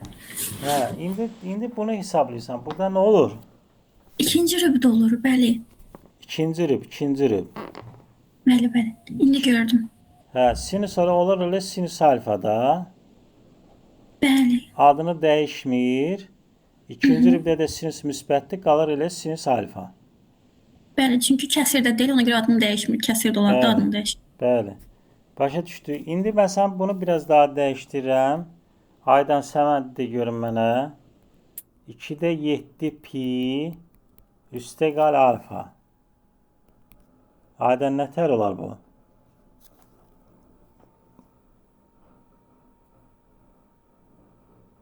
Bəli, bunu 3 bölü 2 gətirmək olur.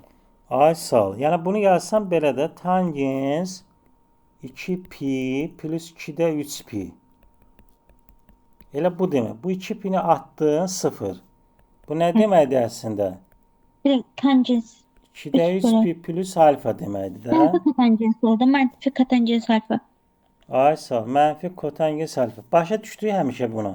Yəni belə verəndə də orada 2 pini çıxartmaq lazımdır.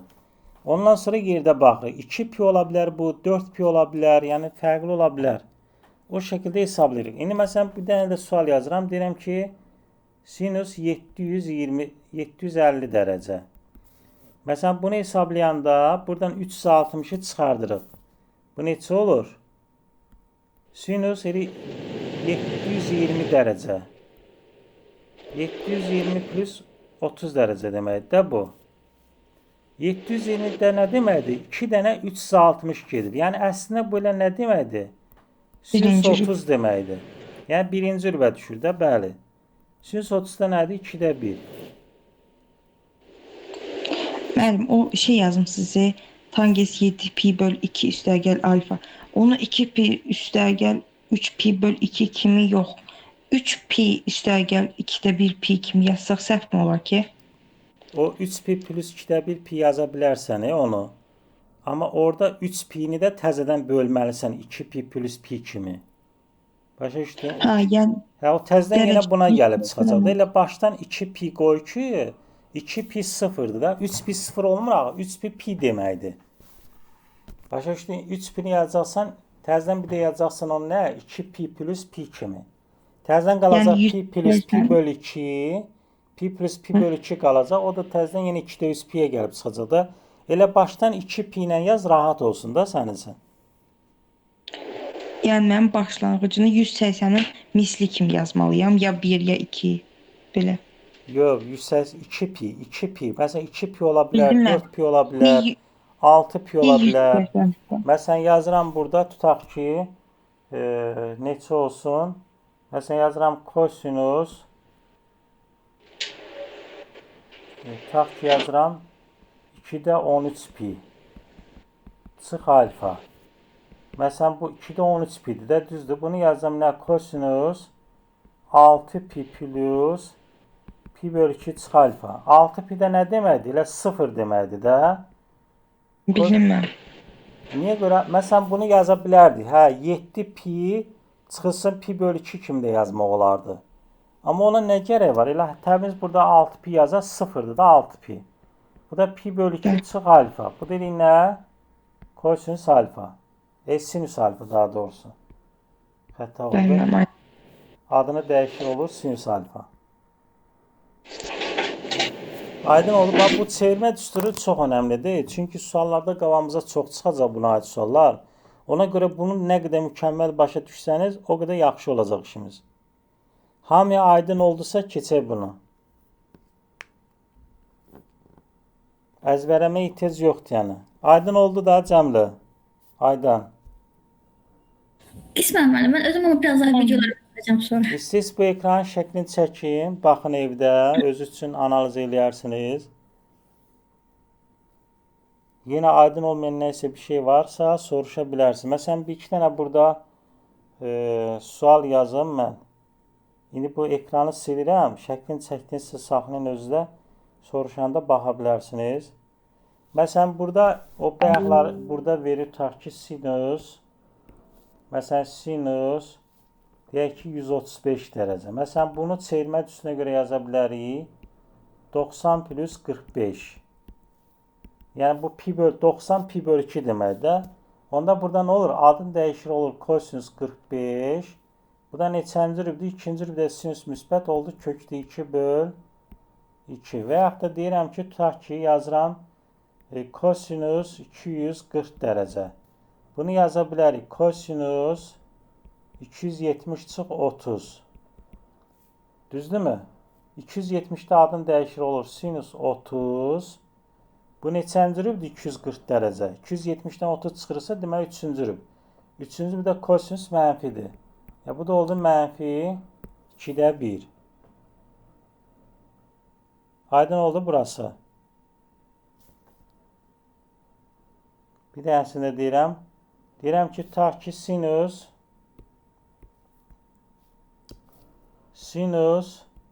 300 dərəcə. Bunu hesablasın cəmlə. Aha. Burada deməli lazımdır. 60. Yəni nətər 60 olur? Yazsan 360 çıx 60 da, düzdürmü? Və yaxud da 270. Yəni belə də yaza bilərsən. 270 plus 30 eyni şeydir.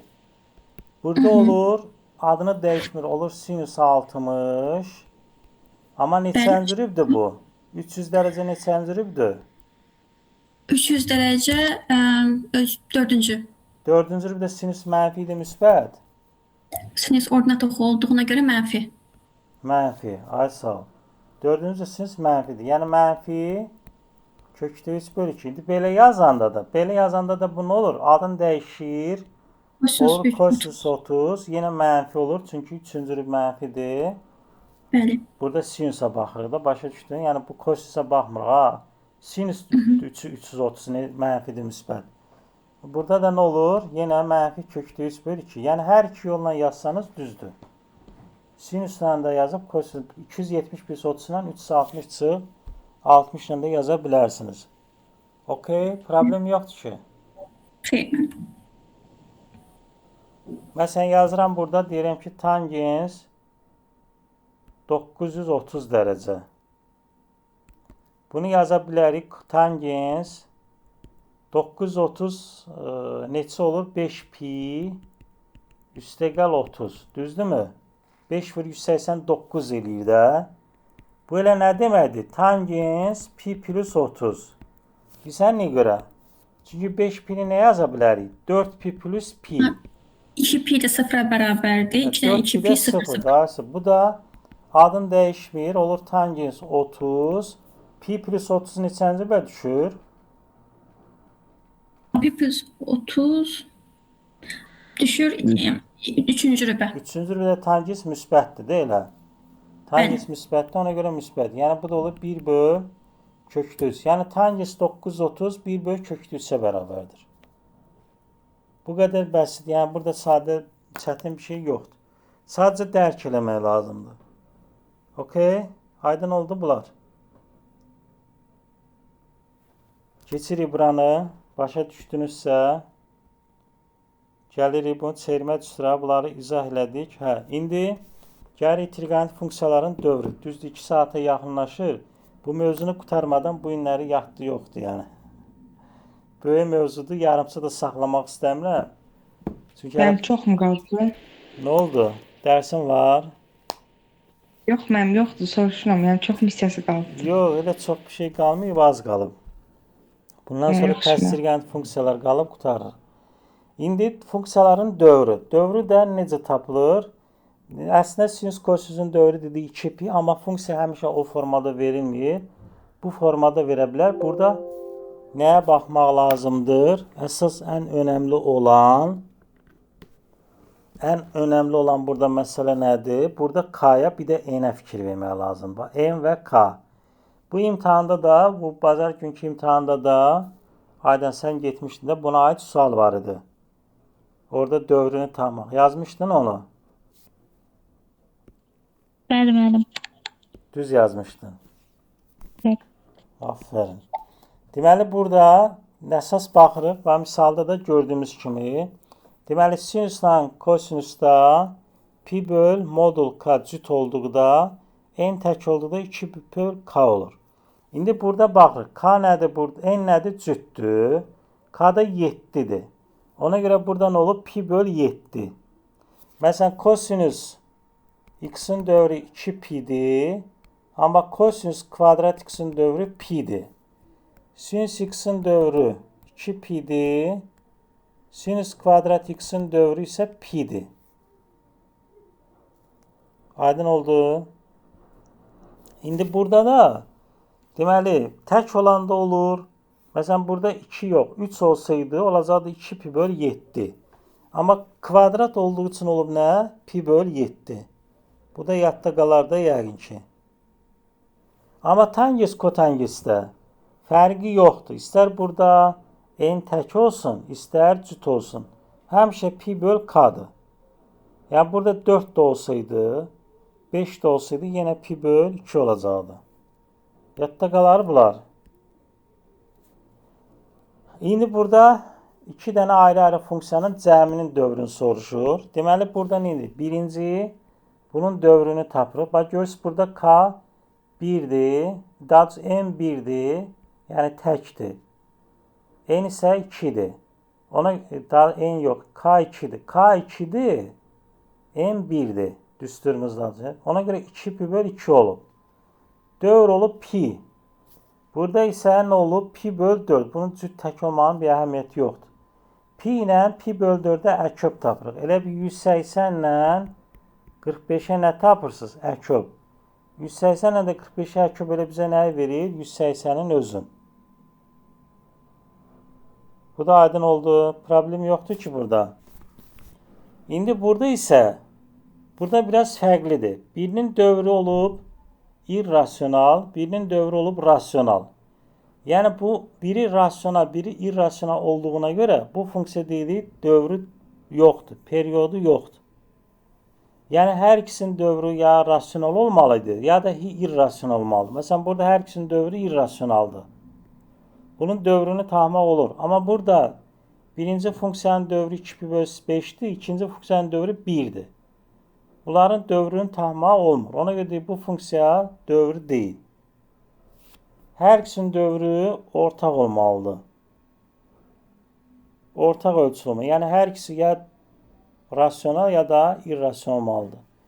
İndi gəlib bu şəkildə verən funksiyaların ən böyük, ən kiçik qiyməti tapmaq. Burada da rahatdır. Yəni elə bir çətin bir şey yoxdur.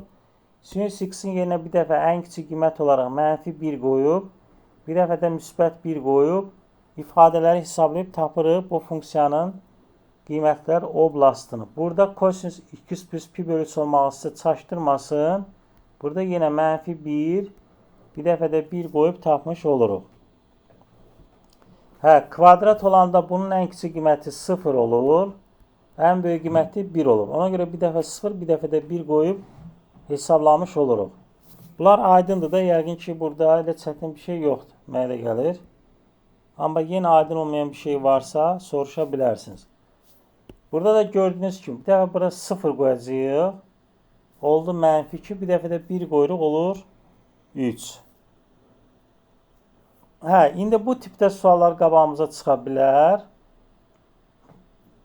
Deməli, A sinus x, B kosinus x şəklində və yaxud da bu. Deməli, əmsallara baxırıq burada.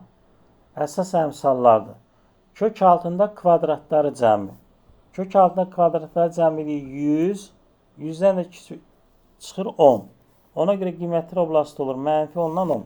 Məsələn, belə bir dənə funksiya verirəm özümdən. Y bərabərdir 5 sinus x. Üstə gəl 12 kosinus x. Bunun onda qiymətlər oblastı nə olacaq? Kim deyər? -13, müsbət 13. Hayır, sağ ol. -13, müsbət 13. Yəni bunların kvadratları cəmi tapırıq. Aydındır. Problem yoxdur ki burada da. Bu şəkildə olanda isə elə biz nə edirik burada? Əmsalları götürürük. 3-dən 5. Hə, bu niyə görə belə olur? Bunun izahını verə bilər. Məsələn, bu sinus kvadrat x-in yerinə yaza bilərik. 1 çıx kosinus kvadrat x. 3 üstə gəl kosinus kvadrat x. Bu dedik 5 çıx.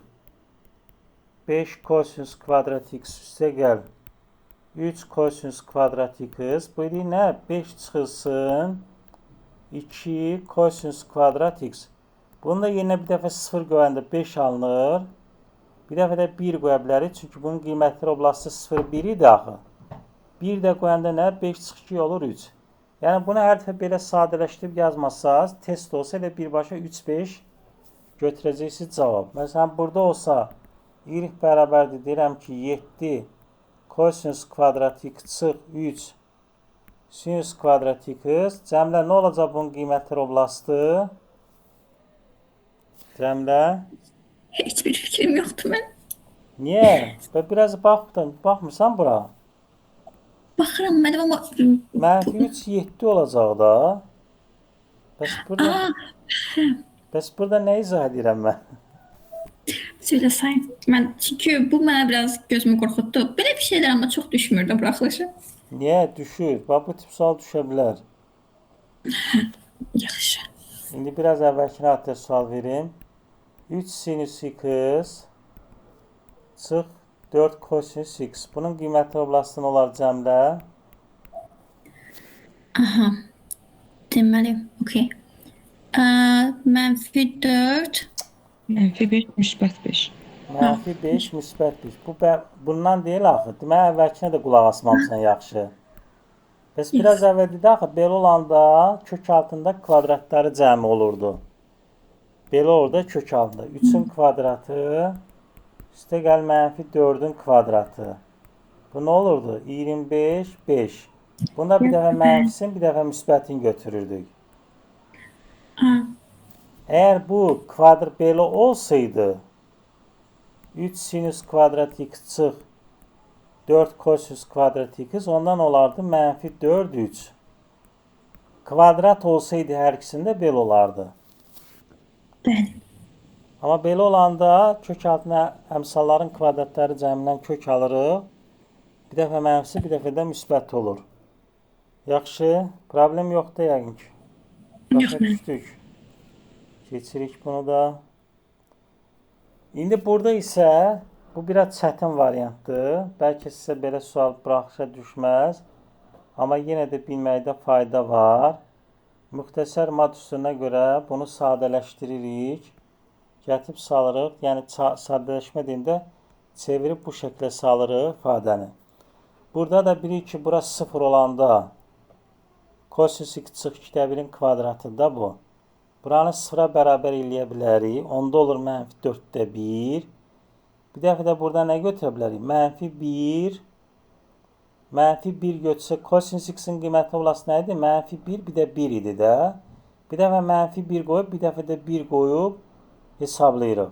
Amma bizdən ən kiçik qiymətini soruşur, olur mənfi 4-də 1.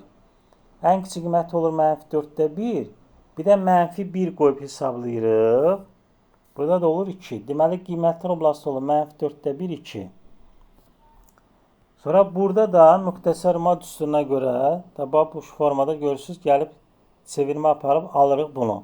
Bu ifadənin ən kiçik qiyməti nədir? 3. Nə vaxt olanda? Tangents x üstə gəlib 1, 0 olanda. Bu yüzden gəlib burada artıq gəlib çıxır tənliyə. Tangents x bəli mənfi 1 bu tənlidir. Yəni bu qiymətlərində bunun ən kiçik qiyməti olur 3. Desə ki, bunun ən kiçik qiyməti tap, cavab olacaq 3. Aydın oldu burası da.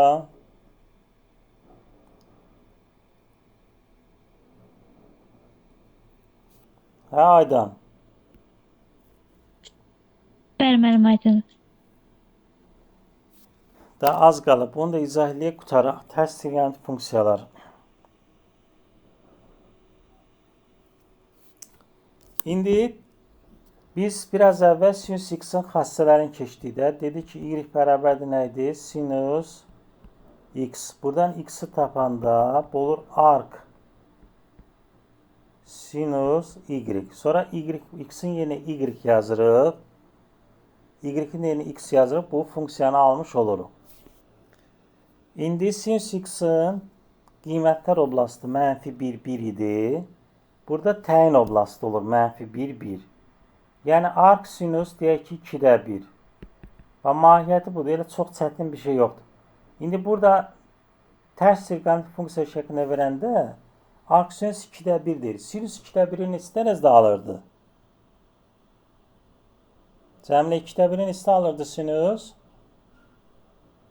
30'da. 30. Onda bunu yazırıq pi böl 6. İndi yazıram arc sinüs mənfi kökdə 3 böl 2. Nə olar onda? Məsəl, cavab.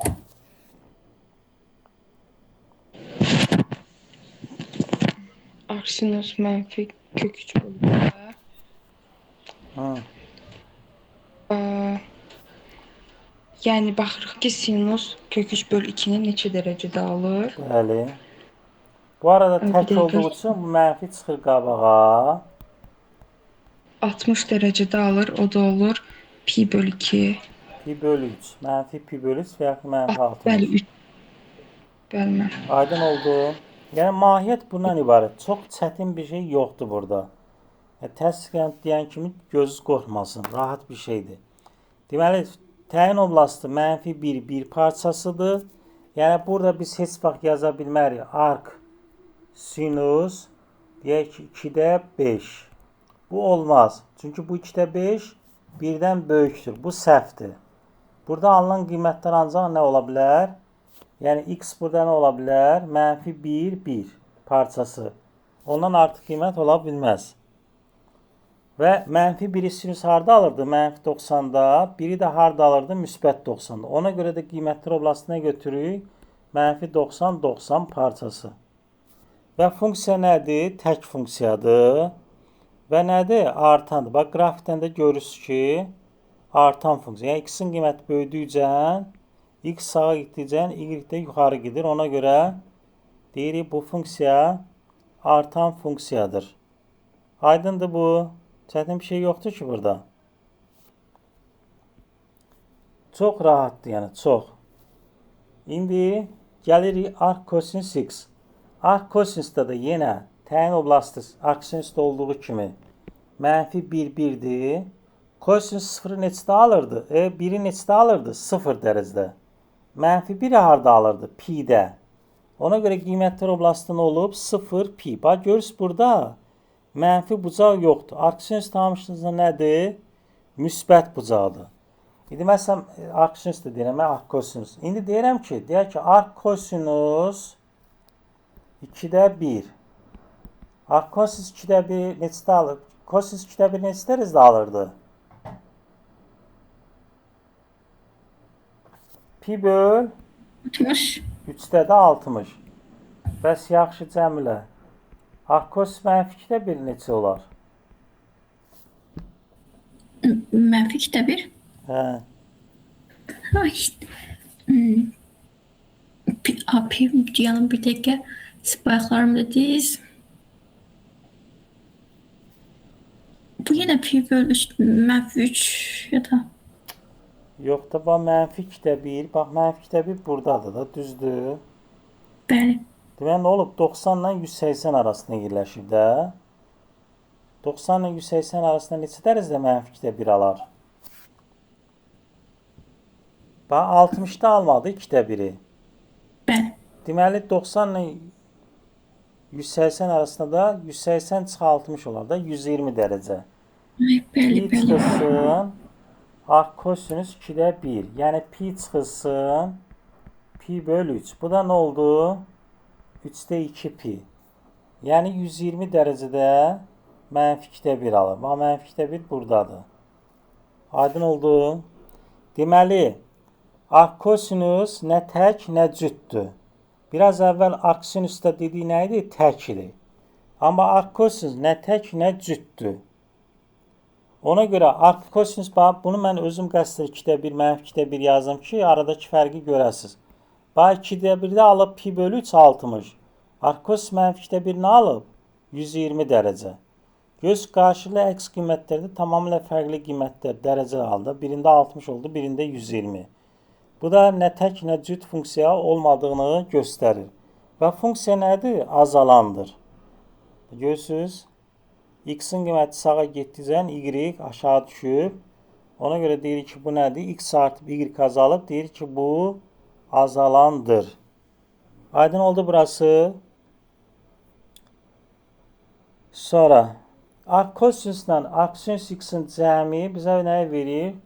90 dərəcə. Yəni bu nə deməkdir? Deyək ki, yazıram burada. Arc sinus kökdə 3 böl 4 üstə gəlmiş açın. Arc cosinus kökdə 3 böl 4. Bunu da hesablamaya ehtiyac yoxdur. Böyle deyirik nədir? Pi böl 2. Və yaxud da deyirəm arc sinus kosinus olsun. Arc kosinus 3'də 1 plus arc sinus 3'də 1. Yəni bunun dərəcə neçə dərəcə olmağı məlum şey deyil də, yəni maraqlı deyil. Amma bunu dərhal yazıram nədir? Pi bölü 2.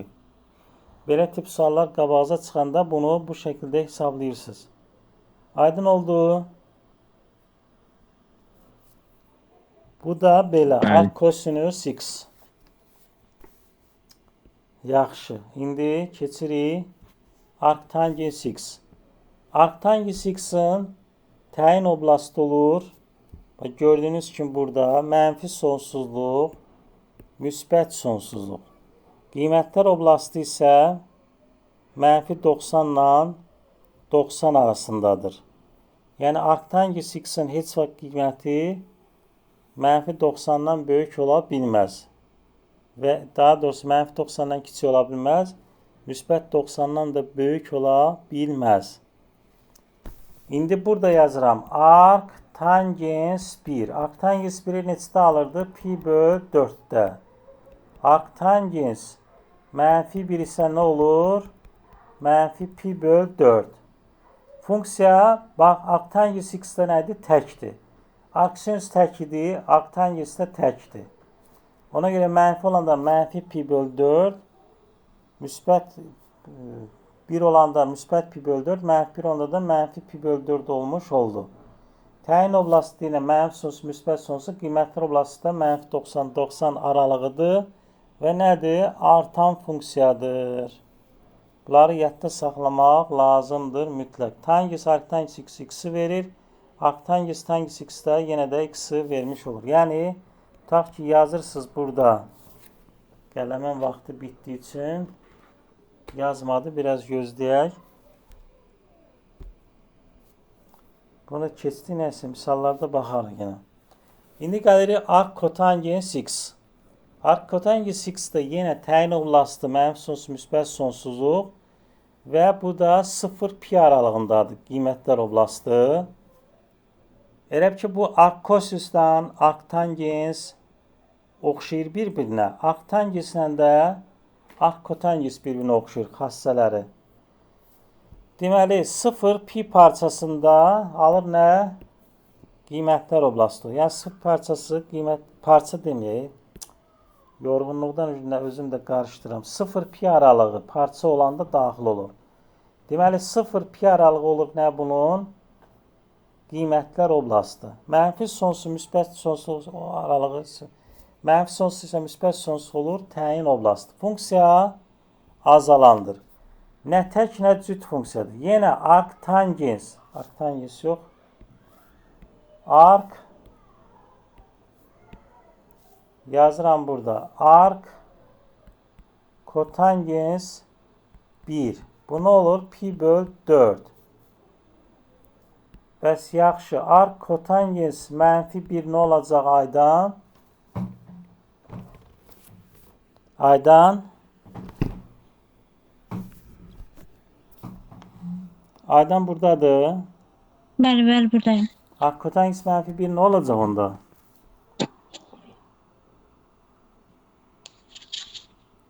Bax, bura gəlib düşürdü Aydan. Bax, görsən.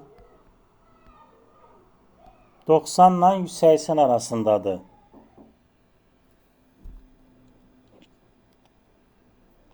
Məndən də eyni götürdü. Yəni 4 pi bölü 4. Olmur axı. Görmürsən, bax, burada mənfi 1 soldadır. Gəlib düşüb hara? 90 ilə 180 arasında. Pi böl 4 burada yerləşir. Bu nətər olur? Sən deyirsən, bu yenə də pi böl 4 olur. Olmur axı. Arc kotangensinə tək nə cüt funksiyadır. Nə olur onda? Pi çıxılsın. Pi böl 4. 4'də 3 pi. Bax, bayaqları arc kosinusda necə pi çıxılsın olmadı. Burada da eyni şəkildə olur. Hə, düzdür. Deyə bilərsən ki, müəllim, kotangens mənfi 45'də daha demişdik kotangens təkdir. Düzdür. Deyə bilərsən ki, kotangens təkdir olduğu üçün bu mənfi 1 alır. Bəs burada niyə mənfi 45 götürmədik? Axı, burada qiymətlər oblastı nədir? 0 pi'də axı. 0 pi'də mənfi dərəcə var? Yoxdur. Ona görə burada nə olur? 4'də 3 pi götürüyor. Başa düşdün nətər? Bəli, müəllim. Onda arx kotangis mənfi köklü üçün olacaq.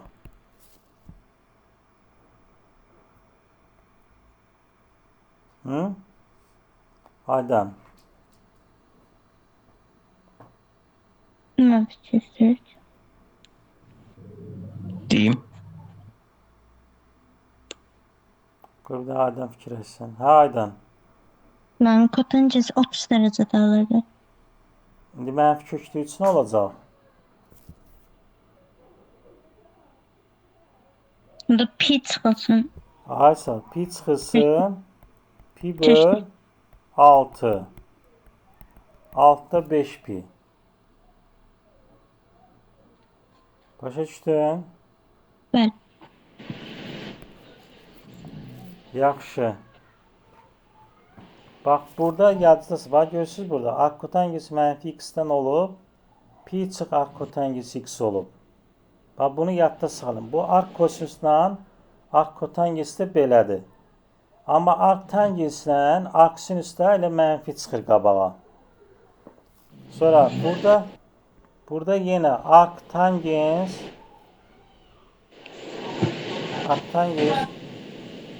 5 üstə gəl. Arx kotangis 5. Nə olacaq Fariz?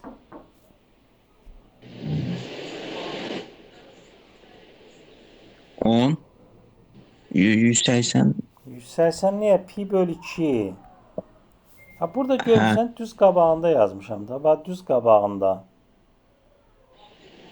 Ha, Arx fikir tangens vermədim. x, arx kotangens x, pi böl 2.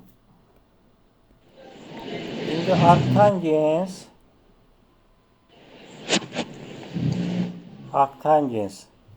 Bax, diqqətli ol. Arx tangens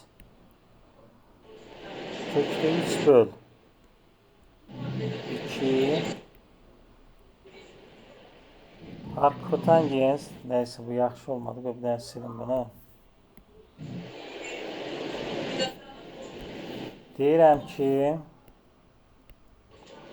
arx tangens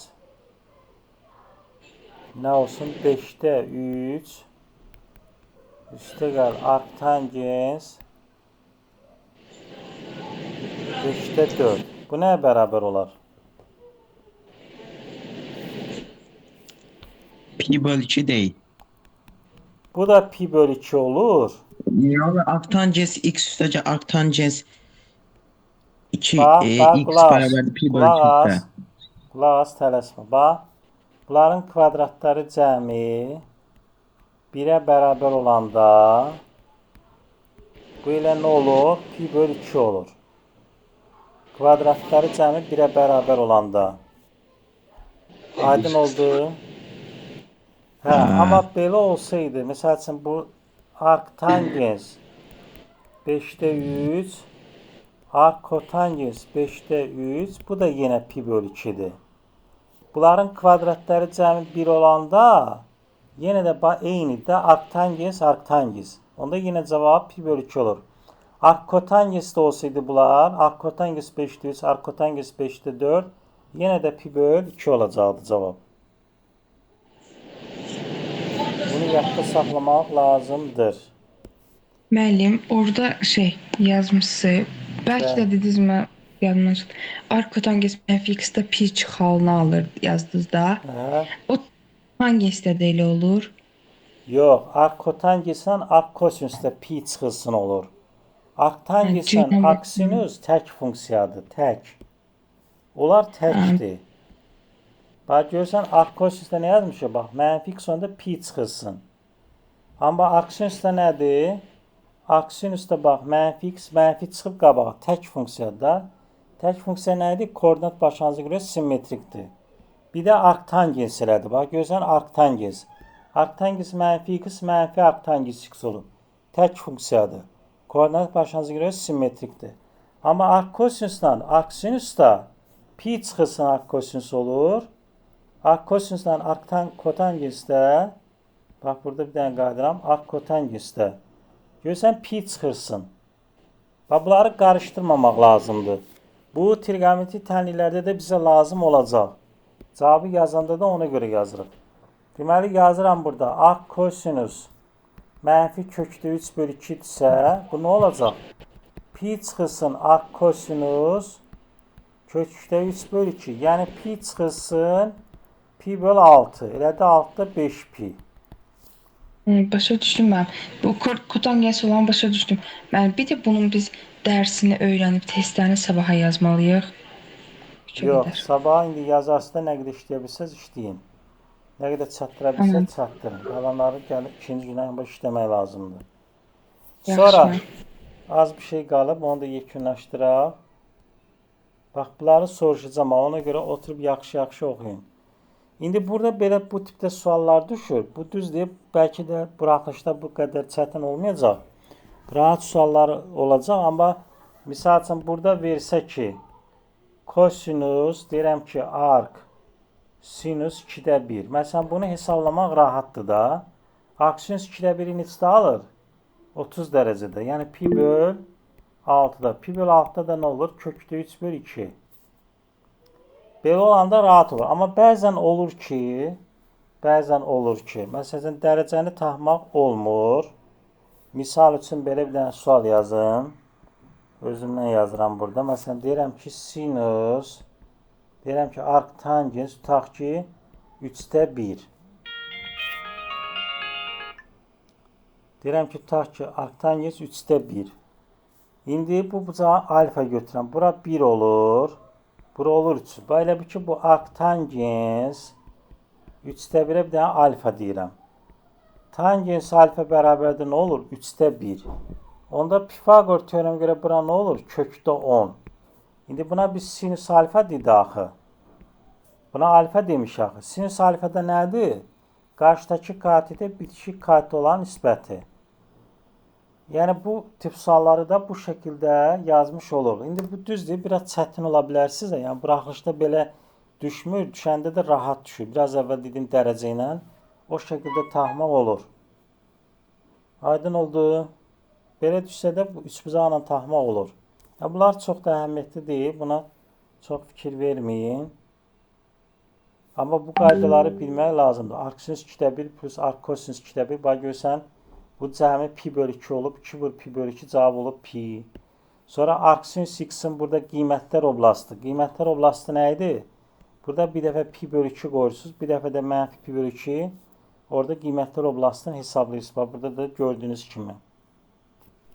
Bu tipdə suallar qabağımıza çıxa bilər.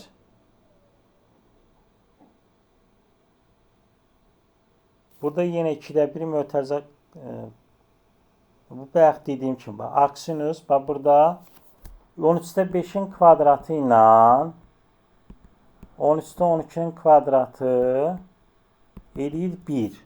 1 elədiyi üçün elə bu ikisinin cəmi 2'də 1'i çıxartsam mötərizə xaricində. Yəni bu ilə bizə nə verir? Pi böl 2'ni. Olur kotangens pi böl 4, o da olur 1. Sonra bu sualda isə 6-cı sualda da bax, arc kosinus x-in qiymətli oblastı nə idi? 0 pi. Amma bunu biz 3'də 37 pi yazsaq səhv olar. Çünki 3'də 37 pi pi'dən böyükdür. Ona görə bunu neyinirik? Çeviririk, yazırıq 12 pi plus pi böl 3.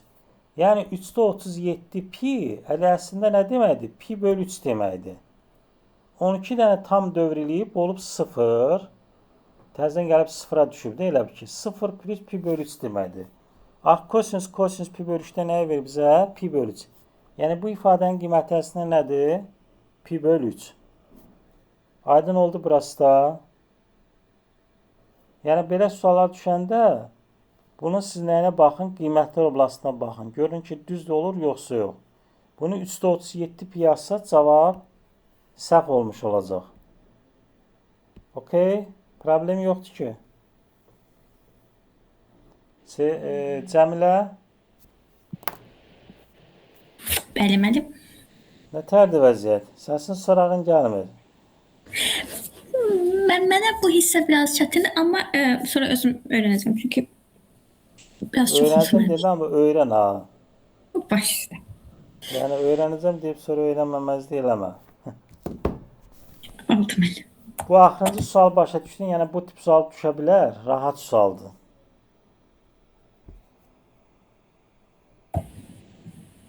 Başa düşmədin? Çox. Axı Arcosys X-in qiymətli oblastı 0 pi-dir. 337 0 pi aralığına düşmür axı. Aa, düzdür. Ona görə bunu neyinirik? O bayaq dediyim çevirmə düsturanda olan kimi. 12 pi plus pi bölü 3 kimi yazırıq da. 12 pi də nə deməkdir? Elə 0 deməkdir. 0. Bəli. Ona görə buradan gəlir cavab bu alınır. Yaxşı, Aa, bir dənə- şimdi 2 3'e vursan 36. Aa, okey, anladım. İndi Aydan, sənin bir dənə sual soruşam. Arc sinus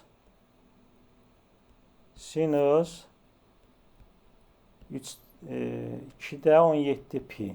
Bu nəyə bərabər olar? Aydan. 4 sinüs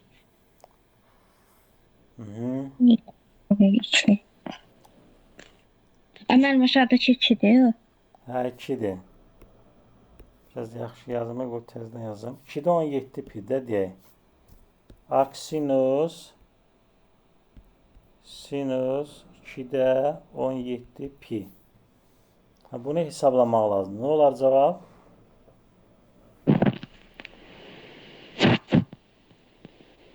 On 17 bölü 2'ni yazabilirik. Hı. Ben bilirim. 2-də 17 pi nəyə bərabərdir elə? 8 pi kimdir? 8 pi 2'de pi. pi bölü 2-də düzdür. Bu da elə nə O da pi olur? bölü o da 1 olur. O da 1 olur sinüs pi. Pi bölü 2. Hə, arc sinus Sinüs pi. sinüs pi bölü 2. Bu da elə nə olur? Elə pi bölü 2 qalır da. Bəli. Bunlar bir-birini yoxa çıxardır, elə pi bölü 2 qalır. Aydın oldu. Problem yoxdur ki. Deyil. Yaxşı. Problem yoxdur, lap gözəl. Hamı başa düşdü də bunlara. İndi PDF-i göndərəcəm sizə. PDF-dən də oturun, oxuyun. Videonu söz vermirəm, göndərə bilərəm yoxsa yox. Bilməm, baxırsınız, baxmırsınız göndərdilərimə də.